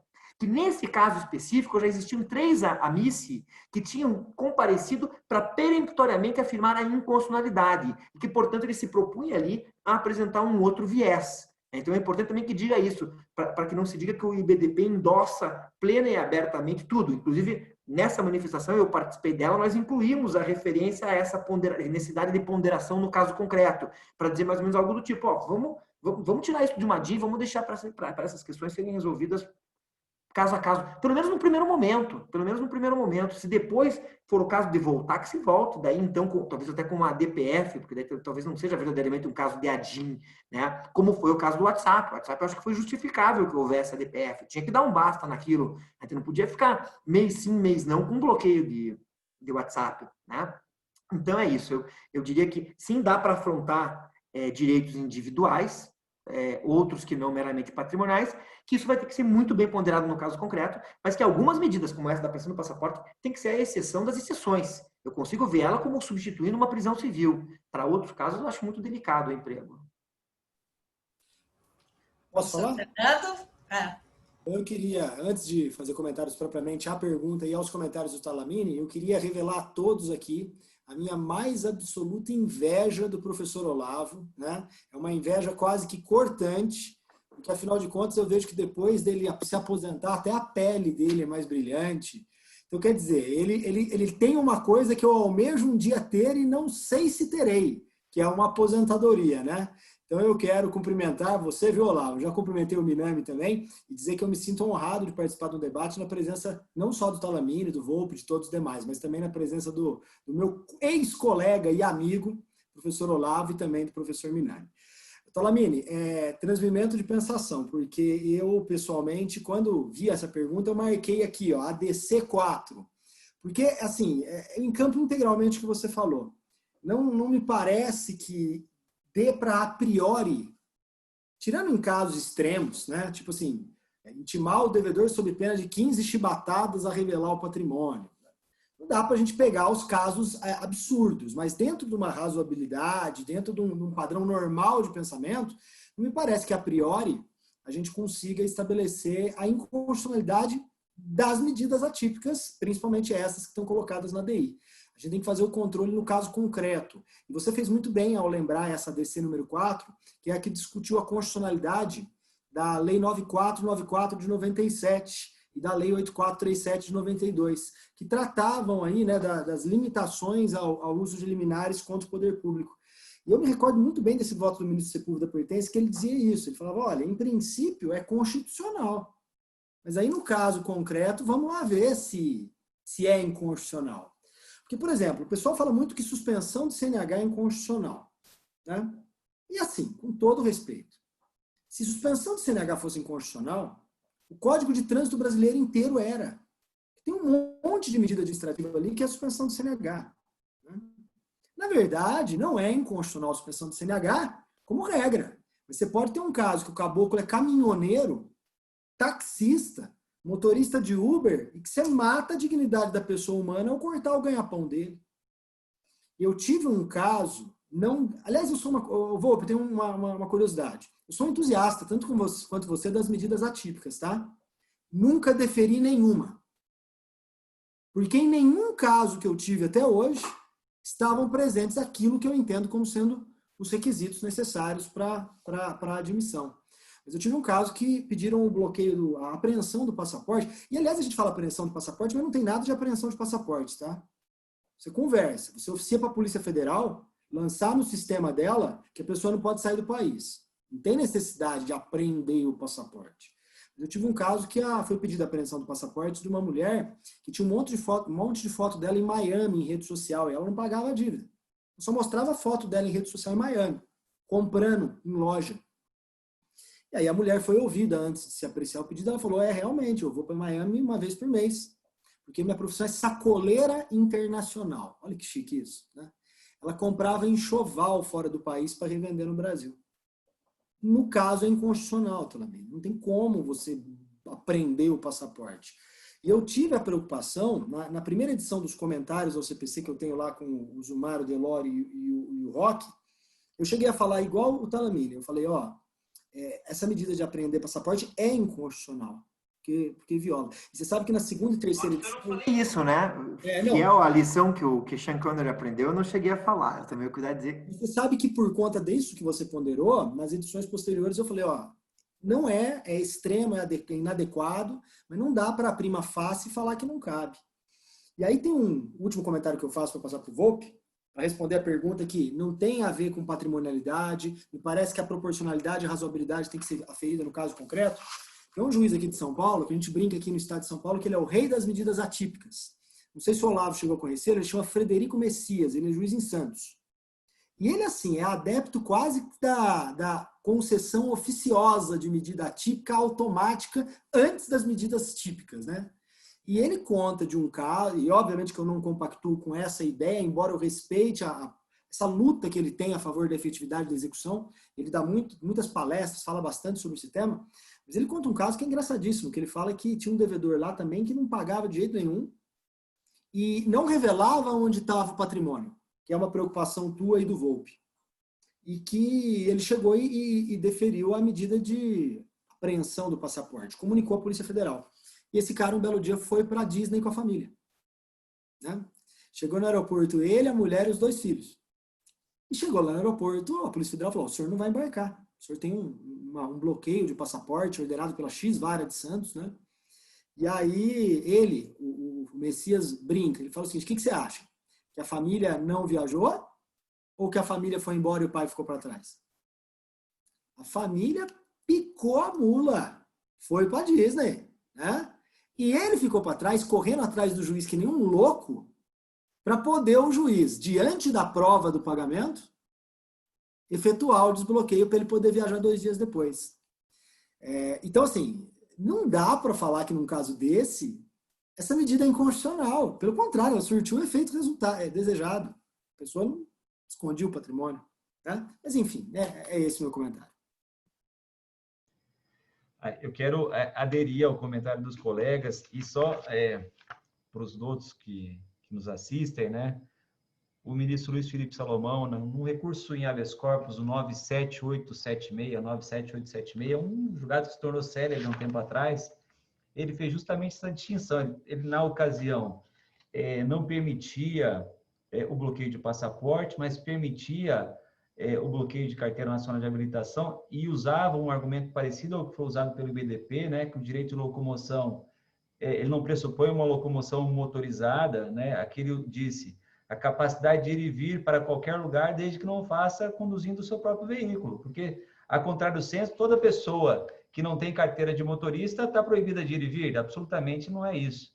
E aí o ministro aqui no final ele diz assim, olha, no caso concreto, eu vislumbro que é desproporcional apreender o passaporte, mas que fique registrado que em outros casos futuros isso deve ser considerado diante das circunstâncias. E eu vou registrar um caso concreto nosso, onde tivemos sucesso, e foi curioso, porque a devedora era uma dívida de mais de 18 anos e todo tipo de busca foi feita no Brasil, era uma dívida de um valor bastante expressivo, e se tomou conhecimento de que ela mudou para o Japão, e estava morando no Japão com esse estado de inadimplência no Brasil, e foi determinado o bloqueio do passaporte, pois aí a pessoa apareceu para fazer a composição. Então, veja, algo parecido ao que você está relatando. Ela não podia, quem sabe, vir aqui visitar algum parente, outro, eu não sei qual foi, no final das contas, a restrição que estava sendo imposta a ela na prática, né? Mas ela não tinha absolutamente nada no Brasil, vivia no Japão, se proibiu, se apreendeu o passaporte, ela fez a composição. Foi um caso bem interessante que me parece aí proporcional à medida, diante das circunstâncias do caso concreto, o tempo de inadimplência, a falta de cooperação. Ela não estava nem aí para a execução, simplesmente não estava nem aí para o processo. Quanto mais o tempo passasse, melhor para ela. Seriam esses comentários que eu teria a fazer agora. Bom, como último questionamento aqui, pelo que nós percebemos do debate todo, as medidas, elas são eficazes em alguns casos. O professor Fernando colocou que na pesquisa dele, na maioria das vezes não, mas o que nós nos deparamos mais é que, tendo em vista digamos assim, ser um conceito, uma lei, né, um artigo aberto, na opinião dos professores, o que seria razoável ou como colocar balizas para a utilização ou não dessas medidas? Porque ficar a critério pela discussão, parece perigoso, até porque, com respeito ao nosso douto magistrado presente, que, pelo que conhecemos e pelo que ele tem colocado, e tem bom senso, mas não é exatamente o que a gente encontra no dia a dia da magistratura. Eu já tive magistrado que eu pedi licença para entrar na sala dele, coloquei a pasta do processo, a bolsa, a mulher carrega a pasta, a bolsa, a pastinha, aquele monte de coisa. E eu precisava pegar a petição para despachar com ele. Sentei na mesa, coloquei as coisas em cima da mesa, pedindo licença para entrar. A hora que eu sentei, ele aos berros me colocou para fora da sala dele, porque disse que aquilo lá não era lugar público, que eu não podia ir entrando e sentando. Então, assim, bom senso, infelizmente, nós não temos da maioria da magistratura. Então, isso eu acho que é a questão mais perigosa. Assim como também não tem da advocacia, tem muito advogado destemperado também. Mas como colocar essa baliza tendo em vista, ou como parametrizar isso, ou nós conseguiríamos, os professores conseguiriam apontar uma forma de conseguirmos colocar uma baliza de quando usar ou não, até para começar essa propagação dessa, digamos assim, dessa doutrina, dessa forma, para que não fiquemos assim tão a critério de quem está julgando. Professor Fernando quer começar defendendo ou... Eu queria começar, Vivian. O Volpe. Assim, acho que aproveitando um pouco daquilo que o Talamini colocou, né? Nunca dizer nunca, e também eu tenho algum receio, às vezes, de uma generalização, né? Muito, assim, a experiência que eu tenho, diversa dessa que vocês têm há pouco, é de uma confiança plena na magistratura, de uma magistratura ponderada, e que vem usando de forma adequada os poderes do 139.4. Então, eu acho que a maior contribuição que nós temos aqui é de dar subsídios ou balizas para o bom emprego dessa técnica, né? Sem ter o receio de conferir esse poder ao juiz e de acreditar que sempre há um mau uso. Não, eu acho ao contrário. O que a gente tem visto aqui é o bom uso desse poder. Um ou outro ponto fora da curva que eventualmente é corrigido. Mas, assim, eu queria externar aqui uma posição diversa dessa que você aqui colocou, né? De absoluto respeito à magistratura, especialmente num evento que tem a colaboração da Escola Judicial do Tribunal de Justiça de Mato Grosso do Sul. Então, registrar aqui o meu mais profundo respeito à magistratura. E aí devolver a palavra ao Talamini e ao ao Gajardoni para as considerações e depois eu falo dos meios ativos. Só para me explicar, não é querer denegrir ou dizer que a magistratura é ruim, muito pelo contrário. Nós temos muito mais acertos do que erros. Mas muitas vezes, quando há um erro, né, ou uma má interpretação, isso tem um vulto e um impacto, muitas vezes, na vida de uma pessoa, e a gente tem visto isso algumas vezes. E eu já tive experiências ruins, e aí eu vou falar do lado de cá do balcão. Tem muito advogado que, infelizmente, maneja esse tipo de coisa com má fé, né? Então, tem os dois lados aí, né? E muitas vezes o magistrado não recebe as informações. A vontade de todo mundo aqui é de acertar, né? A vontade de todo mundo aqui é de acertar. Vamos ver quais são as balizas. Exatamente. Então, as balizas de como nem um lado nem o outro, como nós conseguiríamos caminhar bem por essa trilha, afinal de contas, é uma ferramenta efetiva e necessária em muitos casos, como foi colocado aqui. Que talvez se não existisse, não teria solução. Não é para retirar, é justamente para manejar cada vez melhor, para ficar bem explicado isso, para que não haja desconforto no sentido de estar se dizendo que há abusos aí com relação ao uso disso. Só para me justificar, professor Fernando. Eu vou começar então, Volpe, dentro dessa ótica das limitações. Eu acho que o STJ já estabeleceu 4 limites, acho que bem claros, né? Confesso para vocês que eles falaram que as medidas têm que ser após o esgotamento das típicas, né? Que tem que ter contraditório, que tem que ter proporcionalidade e razoabilidade, tem que ter fundamentação. E me parece que o STJ também coloca aquela última condicionante, embora não seja muito clara no voto, de que não pode violar as garantias constitucionais dos direitos fundamentais. Então, esses são 5. São 5, a gente pode debater a respeito deles, mas eu queria ponderar com vocês a existência de uma ressalva nos requisitos do STJ, que eu gostaria de fazer, um outro requisito que eu acho que está faltando, e um que eu tenho dúvida. Posso começar com o que eu tenho dúvida? Eu confesso para vocês que eu não estou suficientemente amadurecido quanto a esse. De repente, a gente debatendo, a gente pode melhorar o argumento para poder afastar ou admitir. O juiz poderia adotar medidas atípicas de ofício, sem requerimento da parte? Porque, assim, é muito agressivo o uso de medida atípica por conta de tudo que nós falamos. E se você ler o 139, todas as medidas ali de deveres e poderes do juiz são medidas que ele age oficiosamente. Mas essa em especial, por conta da excepcionalidade, por conta da responsabilidade objetiva que pode gerar para o Estado, no caso de deferimento, é uma que me preocupa. Tá? E para o próprio exequente, mesmo na execução definitiva, né? Porque lá na execução, uma vez anulada a execução, isso e é uma regra da definitiva, responde objetivamente. O Theory, comentando essa disposição, na linha dos comentaristas mais antigos, o Theory foi o mais recente, lá no código anterior, dizia, olha, isso é para execução definitiva, anotem vocês, essa é outra regra, nós não estamos falando daquela da provisória. Então, esse até é um problema, né? Porque se o sujeito vai assumir essa responsabilidade, né, ele poderia assumir por algo que foi determinado de ofício. E jogar isso para o cofre público também é delicado para todos nós, como membros de uma sociedade que... Né?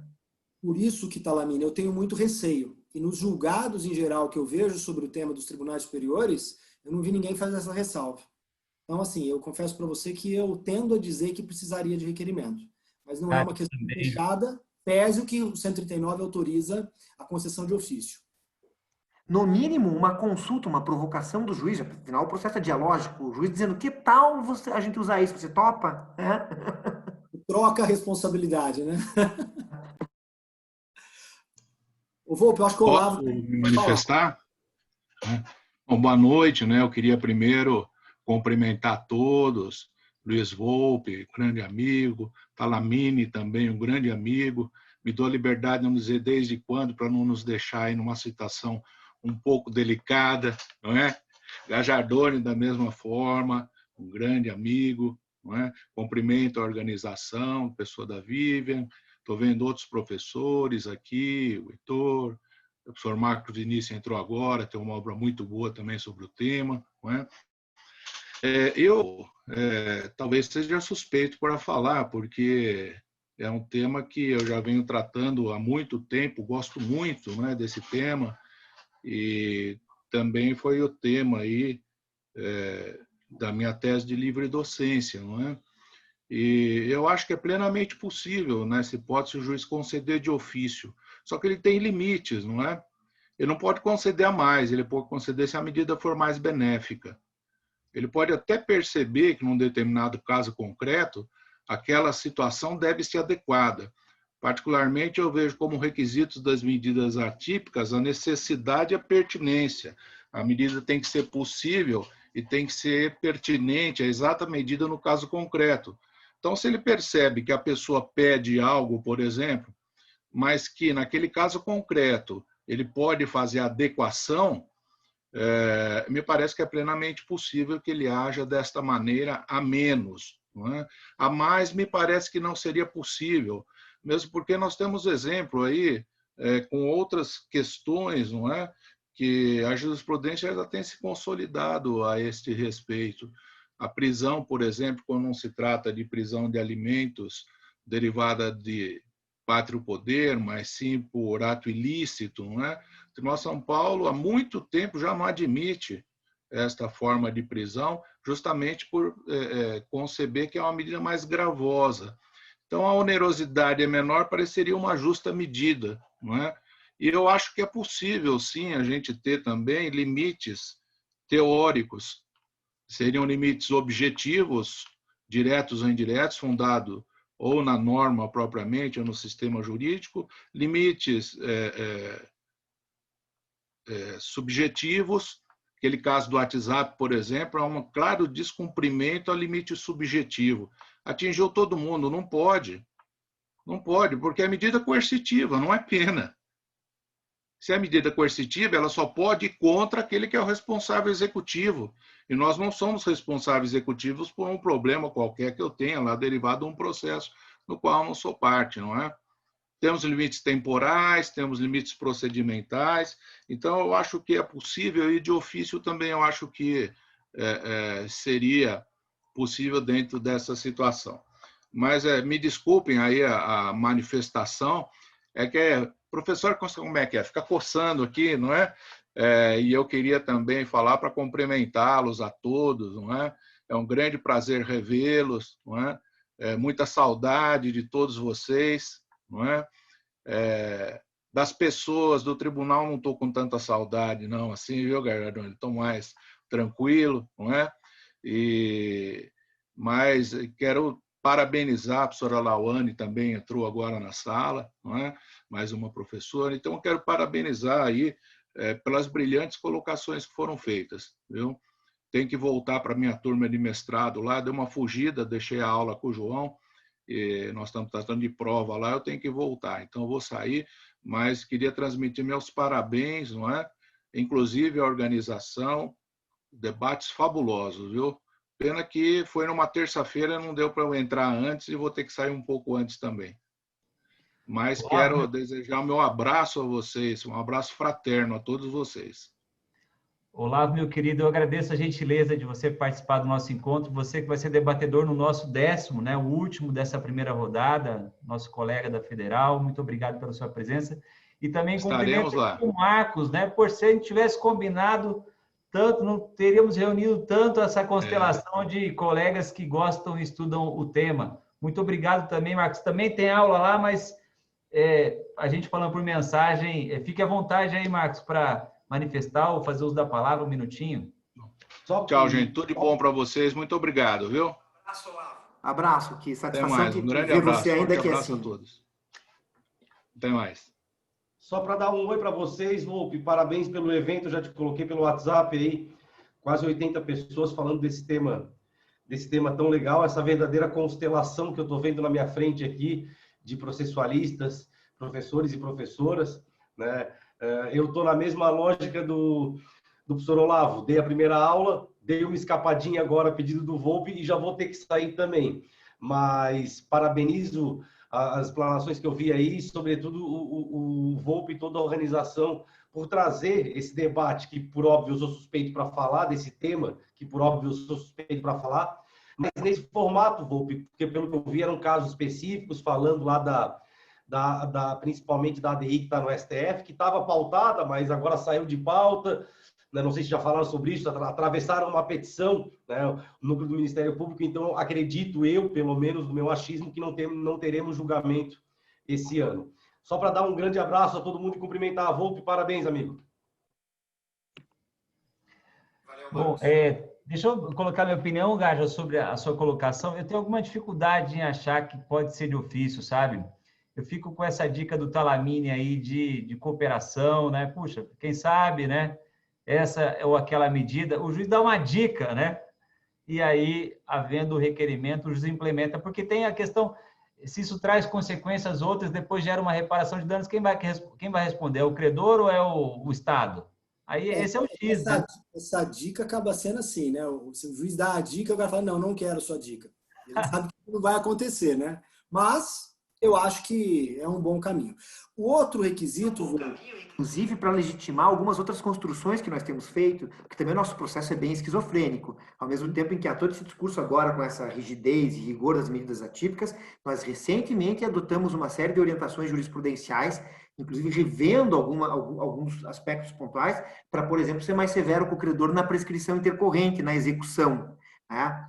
Bom, eu imagino que num caso em que o juiz está lá meio que desconfortável, achando que o sujeito está ocultando o patrimônio, o credor está se batendo com aqueles prazos que vão gerar a prescrição intercorrente, ele vem para o credor e diz, você não quer tentar adotar uma medida assim assado para forçá-lo a fazer uma apresentação, né, de patrimônio, sei lá o que, alguma coisa assim, e o cara diz, não quero, ele também vai ficar mais confortável e legitimado para que esse processo caminhe para uma prescrição intercorrente. Né? Cada um assume o seu... eu sou simpático, sim, a ideia, Talamini, tu e do Volpe nesse sentido. Eu só quis ponderar que, assim, eu tenho muito medo da oficiosa pura. Né? Mas então é isso. Sim, de acordo. Total. O outro requisito que eu acho que nenhum julgado trata, e esse também é um que a gente pode debater, embora eu tenha a minha convicção formada a respeito desse, é que eu acho que as medidas atípicas necessariamente têm que ter o requisito da temporariedade. Eu acho que ela tem que valer por um prazo e depois ela tem que cessar. Porque ou ela alcança o resultado, ou ela não alcança o resultado. E se ela ficar perpetuada, ela se converte em pena. Desculpe, Gaja, eu faço aqui um contraponto, claro. Teria que pensar mais tudo isso, mas para debater, aí não há aquele inconveniente clássico que se falava a respeito de tentar limitar previamente a multa. Né? Existia um voto do Dinamarca, ainda quando era juiz do Tribunal de Alçada, dizendo, não dá para limitar, tinha um do Donaldo também, não dá para limitar, porque daí o cara já sabe que ele tem que resistir por um tempo. Mas né? Eu não resistiu. Na temporariedade. Na prisão civil acontece isso. Né? Eu não estou pensando na prévia, Talamini, que realmente acontece isso, o cara calcula a multa, né? Eu estou pensando na temporalidade no sentido de que depois de um prazo, verificando que a medida atípica não surtiu... Fracassou e pronto. O juiz tem que tirar. Tipo, suspensão de CNH. Você suspendeu a CNH da pessoa. Não apareceu o patrimônio, não houve pagamento, tem que tirar. Porque senão isso vira literalmente uma pena. É esse ponto. Concordo, não é para falar durante 6 meses, senão a pessoa vai fazer a conta. E eu não vejo nos julgados essa preocupação. Posso abrir um parênteses aqui para falar de um outro pressuposto? Eu acho que um pressuposto fundamental, e a gente está indo aqui assim para vários lados, né? Isso mereceria uma mega sistematização, né? Porque alguns desses pressupostos têm a ver com o objeto da medida, outros têm a ver já com a ponderação em si, outros têm a ver como esse que você falou agora, duração, né? Isso está muito relacionado, essa sua preocupação está muito relacionada com outro aspecto, com outros 2 aspectos da questão, que eu acho que também são pressupostos. O primeiro isso é mencionado no julgado do caso do Ronaldinho. É preciso que existam indícios claros de que o que se tem ali é ocultação de patrimônio, se nós estivermos tratando de execução por quantia certa, ou para generalizar isso, indícios claros de que havia a possibilidade de cumprimento e não está havendo. Né? Você perguntava também no começo de todo esse debate se existe alguma diferença substancial entre um dever de fazer, não fazer, versus um de pagar. Eu acho que tem. O dever de fazer e não fazer, muitas vezes é infungível, e quando é fungível, geralmente tem um custo muito grande para ser subrogado. O pagar, quando eu tenho patrimônio fácil, direto e simples, eu não tenho que inventar moda. Eu quero dizer, se eu tenho dinheiro no banco do cara e tem como fazer penhora online, Se o credor vier dizer, eu quero multa diária, eu quero isso, cara, aquilo, você vai virar para o cara e falar, qual é a tua? Né? Você acha que isso aqui é gincana? Você quer alguma outra coisa? Você quer vingança? Porque satisfazer teu crédito, eu vou satisfazer do modo mais direto.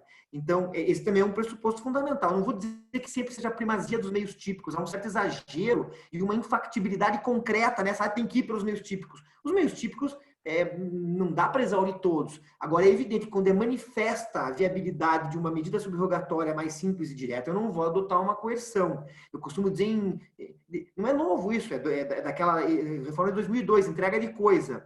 A bicicleta, né, o bem que tem que ser buscado e aprendido está no quintal do devedor, o portão está aberto, não tem cadeado, não tem cachorro no jardim. É só mandar o oficial de justiça ir lá e buscar. Por que eu vou pedir multa diária? Isso vai querer criar complicação ou enriquecimento sem causa daí, né? Então, Não, é porque assim, como eu disse no início da minha fala, eu tinha um que eu acho que o STJ não colocou e deveria colocar, que é esse da temporalidade. Eu disse que tem um que eu tinha dúvida, que era o de requerimento, e aquele que eu falei que tinha, mas o STJ não faz a ressalva, é esse último que você falou. Essa história de esgotamento de medidas típicas, ela pode servir como uma regra geral, porque a medida típica, em regra, como você falou, é mais prática, é menos agressiva. Só que não dá para fechar a priori a porta no sentido de que pode surgir uma medida atípica que é muito menos gravosa para o devedor do que a própria medida típica. E existe um exemplo da realidade prática aqui da minha região, que teve um caso de um despejo de uma família, que a medida típica programada é o despejo coercitivo, né? E o oficial de justiça chegou lá para cumprir, chegou lá, era uma mãe solteira com 2 filhos. Você ia botar a mulher no meio da pandemia, no meio da rua. E aí ele não cumpriu, devolveu para o juiz, e o juiz falou, e aí, credor, o que a gente pode fazer? O credor falou, não, eu quero meu imóvel. E aí, era antes da mudança lá da lei 14.010, que é a do direito transitório, que não podia despejar. E aí o juiz, eu não sei se isso é mais grave ou menos grave, me parece que é menos grave, mandou cortar a luz da casa, porque a conta de luz ela pagava. E aí ela saiu em 1 mês, porque não dá para ficar na casa sem a luz. Mas veja, me parece muito mais agressivo você tirar a pontapé uma família da casa do que você suspender a energia elétrica para coagir. E é um caso que não foi esgotada a medida típica, né? Mas, enfim, o que eu queria falar sobre esse tema era só isso. Nos pressupostos, eu também então incluiria a concreta perspectiva de que aquilo faz sentido. Porque aquilo que você falou do CNH, aquele caso vai ser uma indicação de que se acontecer aquilo mesmo, de 2 uma, ficou lá 1 mês, 2 meses, 3 meses, 4 meses com o CNH suspenso e o sujeito não cumpre, 5 meses, de duas uma, né? Ou desde o começo a medida estava errada, porque esse sujeito nunca ia ter como pagar, então nunca devia ter sido adotada, então por isso colocaria um outro pressuposto. Eu verificar que o que está vendo é um desvio, né, uma ocultação patrimonial, um desvio aos deveres de cooperação, né, ou ter pelo menos indícios disso, né? E a outra hipótese é o sujeito resistir bravamente por teimosia, quanto tempo der e tal, porque não vai pagar. Tem gente que faz isso, não tem aqueles caras que vão presos, nem alimentos, falam, fico os 3 meses e não quero nem saber. Tem, né? Então, porque esse requisito teu daria para encaixar como um dos construídos pelo STJ. Daria. De proporcionalidade e razoabilidade, a proporcionalidade em sentido estrito seria exatamente essa que você está apontando. Sim. De ser capaz de revelar o patrimônio ou forçar o pagamento. Se não adianta nada suspender CNH de forçar o pagamento, essa que é a minha objeção. Então, mas aí eu discordo de vocês. Pois é, porque veja, forçar o pagamento é o seguinte, veja, se o sujeito tem patrimônio, o patrimônio não está transformado em dinheiro, ele tem uma fazenda, e ele não ocultou a fazenda, ele deve, sem dúvida, deve. Agora, eu passar a adotar uma medida coercitiva para que ele venda aquela fazenda, num sistema em que eu tenho hoje uma flexibilidade dos mecanismos de expropriação, eu acho que aí há uma certa desproporção mesmo, né? Eu não acho razoável. Então, nem sempre é para forçar a pagar, ou nunca deve ser para forçar a pagar, é para forçar a mostrar que tem patrimônio. Concordo plenamente contigo e acho que até não é possível, constitui abuso de direito, você acumular protesto ou acumular inscrição do devedor no Serasa quando a execução está garantida. E a gente constata isso frequentemente. Porque, veja, você está com esse instrumento, ainda que seja típico, você está exigindo que o devedor tenha dinheiro. E às vezes ele não tem dinheiro, mas tem lá o time para avaliar, preparar o edital, expropriar e transformar aquilo em dinheiro. Quer dizer, durante a pendência da execução garantida, você, ao mesmo tempo, protestar ou colocar o nome no Serasa, ou qualquer outra medida que seja atípica, eu acho abuso de direito. Eu vejo esses instrumentos como instrumentos para que o devedor garanta a execução. Se não for pagar, garanta a execução. Uma vez garantida a execução, as medidas atípicas devem cessar, assim como as típicas de coerção também devem cessar, porque da execução vai ter o seu curso. E depois eu queria ouvi-lo sobre isso. E também tem uma dúvida, assim, que esse requisito do esgotamento, ele é um requisito necessário. Que a gente consegue demonstrar mesmo que esgotou? Tem um checklist, será que tem que Bacenjude 3 vezes, cartório de imóveis da cidade e dos outros lugares onde o sujeito pode morar, automóveis... Por isso que eu relativizo um pouco esse. Né? E que isso acabou sendo um requisito, né? Porque na maioria das vezes há um indeferimento pelo argumento genérico de que você não esgotou, mas então me diga, colabore comigo, coopere comigo e me diga como que eu esgoto, o que falta para eu preencher o checklist e aí para que entre em cena a medida atípica. Eu queria ouvi-lo sobre isso.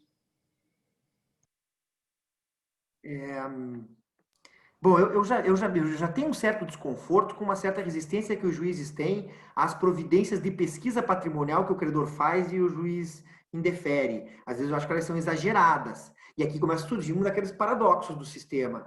Peraí, se é para funcionar isso, não precisa funcionar só com medida coercitiva, pode funcionar com medida de pesquisa patrimonial. Daí eu vejo que o poder público, eu vejo que sofre muito isso como resposta. Ele pede que se oficie para tal lugar e daí o juiz diz, não, você tem como saber. É mentira, não tem como fazer. O poder público não pode quebrar sigilo para ir ver qual é a declaração de imposto de renda do cara, tanto quanto um privado. Portanto, né, nessas horas eu acho que, primeiro isso, teria de haver um pouco mais de disposição do judiciário para adotar essas medidas de pesquisa, né? Porque elas é que vão permitir, inclusive, a identificação de indícios de que aquela pessoa está, de fato, acho que agindo mal, né? No mais das vezes. Né? Não sei se concordam comigo. Porque senão é toda vez um tiro no escuro, né? Essa adoção da medida coercitiva. Eu vou adotar e vou ver se ele vier pagar, é porque eu estava certo. Né? E isso não é verdade, eu me lembrei agora disso também.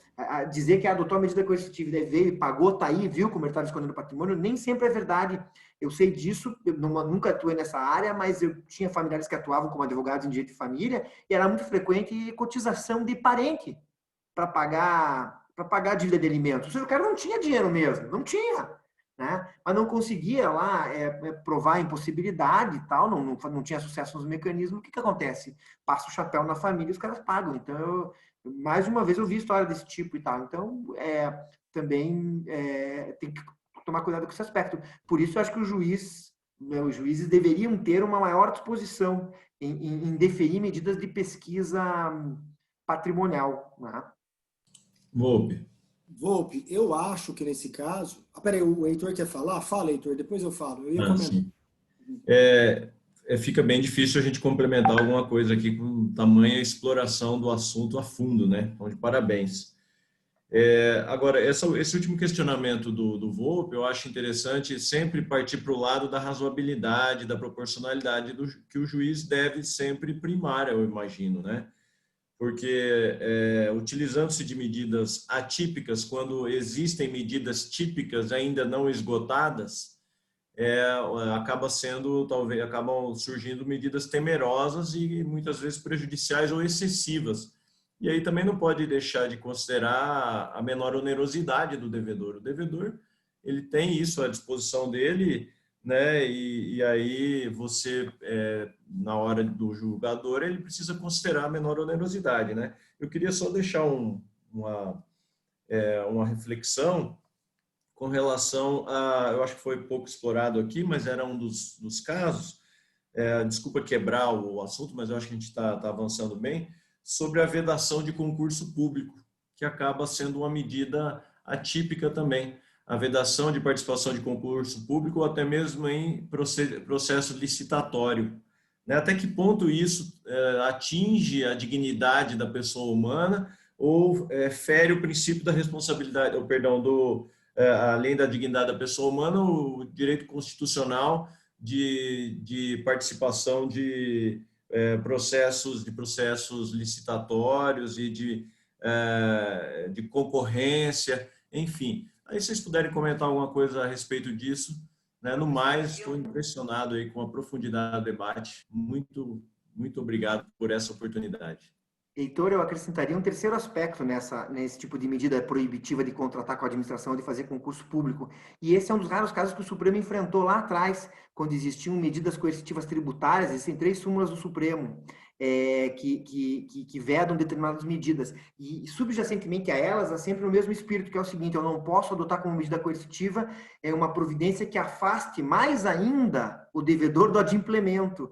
Se eu proíbo ele de contratar com a administração, ele já me deve, né?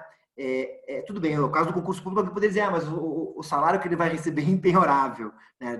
Tudo bem, compreendo, restariam as outras objeções que você ponderou, mas a proibição de empresas contratarem com a administração, adicionalmente, tem essa outra crítica para ser feita. Ao adotar uma medida coercitiva dessa natureza, eu estou agravando a situação econômica do devedor e me distanciando mais ainda de ter meu crédito satisfeito. Pelo menos quando se tratar de medida coercitiva para pagamento de quantia, ainda há esse inconveniente dela ser contraproducente, né? Então, esse é um dado também para se considerar. Até mesmo no caso do concurso. Eu complementar a fala do Talamini para dizer o seguinte: eu, a prioristicamente, não vedaria essas medidas atípicas em casos específicos, tá? É porque, a partir desse raciocínio, seria, do ponto de vista também da vedação de contratar com o poder público, inconstitucional o uso dessa medida para quem não paga tributo, que, como a gente bem sabe, não pode participar. Mas você sabe que existe essa discussão, ela é permanente, né, ali. Mas veja, eu não vedaria a prioristicamente, porque eu concordo totalmente com a segunda parte da manifestação dele, no sentido de que não me parece fazer muito sentido, à luz da razoabilidade, da proporcionalidade, dificultar mais ainda o acesso dessa pessoa a um capital que poderia redundar no pagamento da dívida, né? Então, assim, só com essa ressalva eu estou de acordo com a ponderação dele. Eu também, esse até é uma das dimensões lá da DI, né? Do debate na DI, não é? A DI sequer se defende da impossibilidade de utilização para esse fim. Eu acho que é bem razoável isso, tal como o julgador impor qualquer tipo de restrição, suspender a carteira da OAB, suspender o CREA, o Cresce, não tem sentido fazer isso. É uma medida que ela é absolutamente inócua. Ela vai trazer uma restrição que só vai piorar as coisas. O concurso público infringe o artigo 37, inciso 1º da Constituição Federal, né? No caso da participação no concurso público, ele basta preencher os requisitos legais, né? Então, acaba até a questão da eficiência da administração pública, né? Isso também acaba atingindo esse preceito constitucional. Sem dúvida, de acordo. Bom, Vivian, fique à vontade aí. Acho que hoje foi o encontro mais longo, né? Super interessante, mas acho que foi o mais longo de todos. Então, balizar isso é complexo, né? E até para reafirmar que a intenção não foi dizer que a magistratura é ruim ou decide errado, não é isso. A advocacia também, às vezes, maneja as coisas com má fé, justamente para que não haja, digamos assim, haja a perfeita aplicação de algo que ainda não está muito bem definido, né? Somente isso, para que todos possamos usar o dispositivo da melhor forma possível, né? E que isso, efetivamente, como o professor Fernando falou, em alguns casos foi a solução. Se não fosse isso, não ia ter, né? E com relação ao salário, Talamini, você estava falando que é impenhorável, mas a pessoa, a partir do momento que ela trabalha, ela começa a adquirir coisas. Então, aí, nós passamos a ter como fazer a penhora. Eu acho que os sistemas eletrônicos que nós temos à disposição hoje, né? Bacenjude, Cisjude, todos os sistemas que nós temos, que eu acho que facilitou muito para a magistratura, eu acho que trouxe uma celeridade muito grande para o processo e ficou cada vez mais difícil para o credor esconder os seus bens, a não ser que usem terceiros, né? E a pessoa, quando está de má fé, a gente sabe que é complexo mesmo, né? Bom, gente, o debate está empolgante, tenho certeza que ficaríamos aqui a noite inteira falando desse assunto e com certeza traria outros desdobramentos, né? Porque com essa constelação presente, não só dos professores diretamente envolvidos no debate, mas os demais presentes também que colaboraram,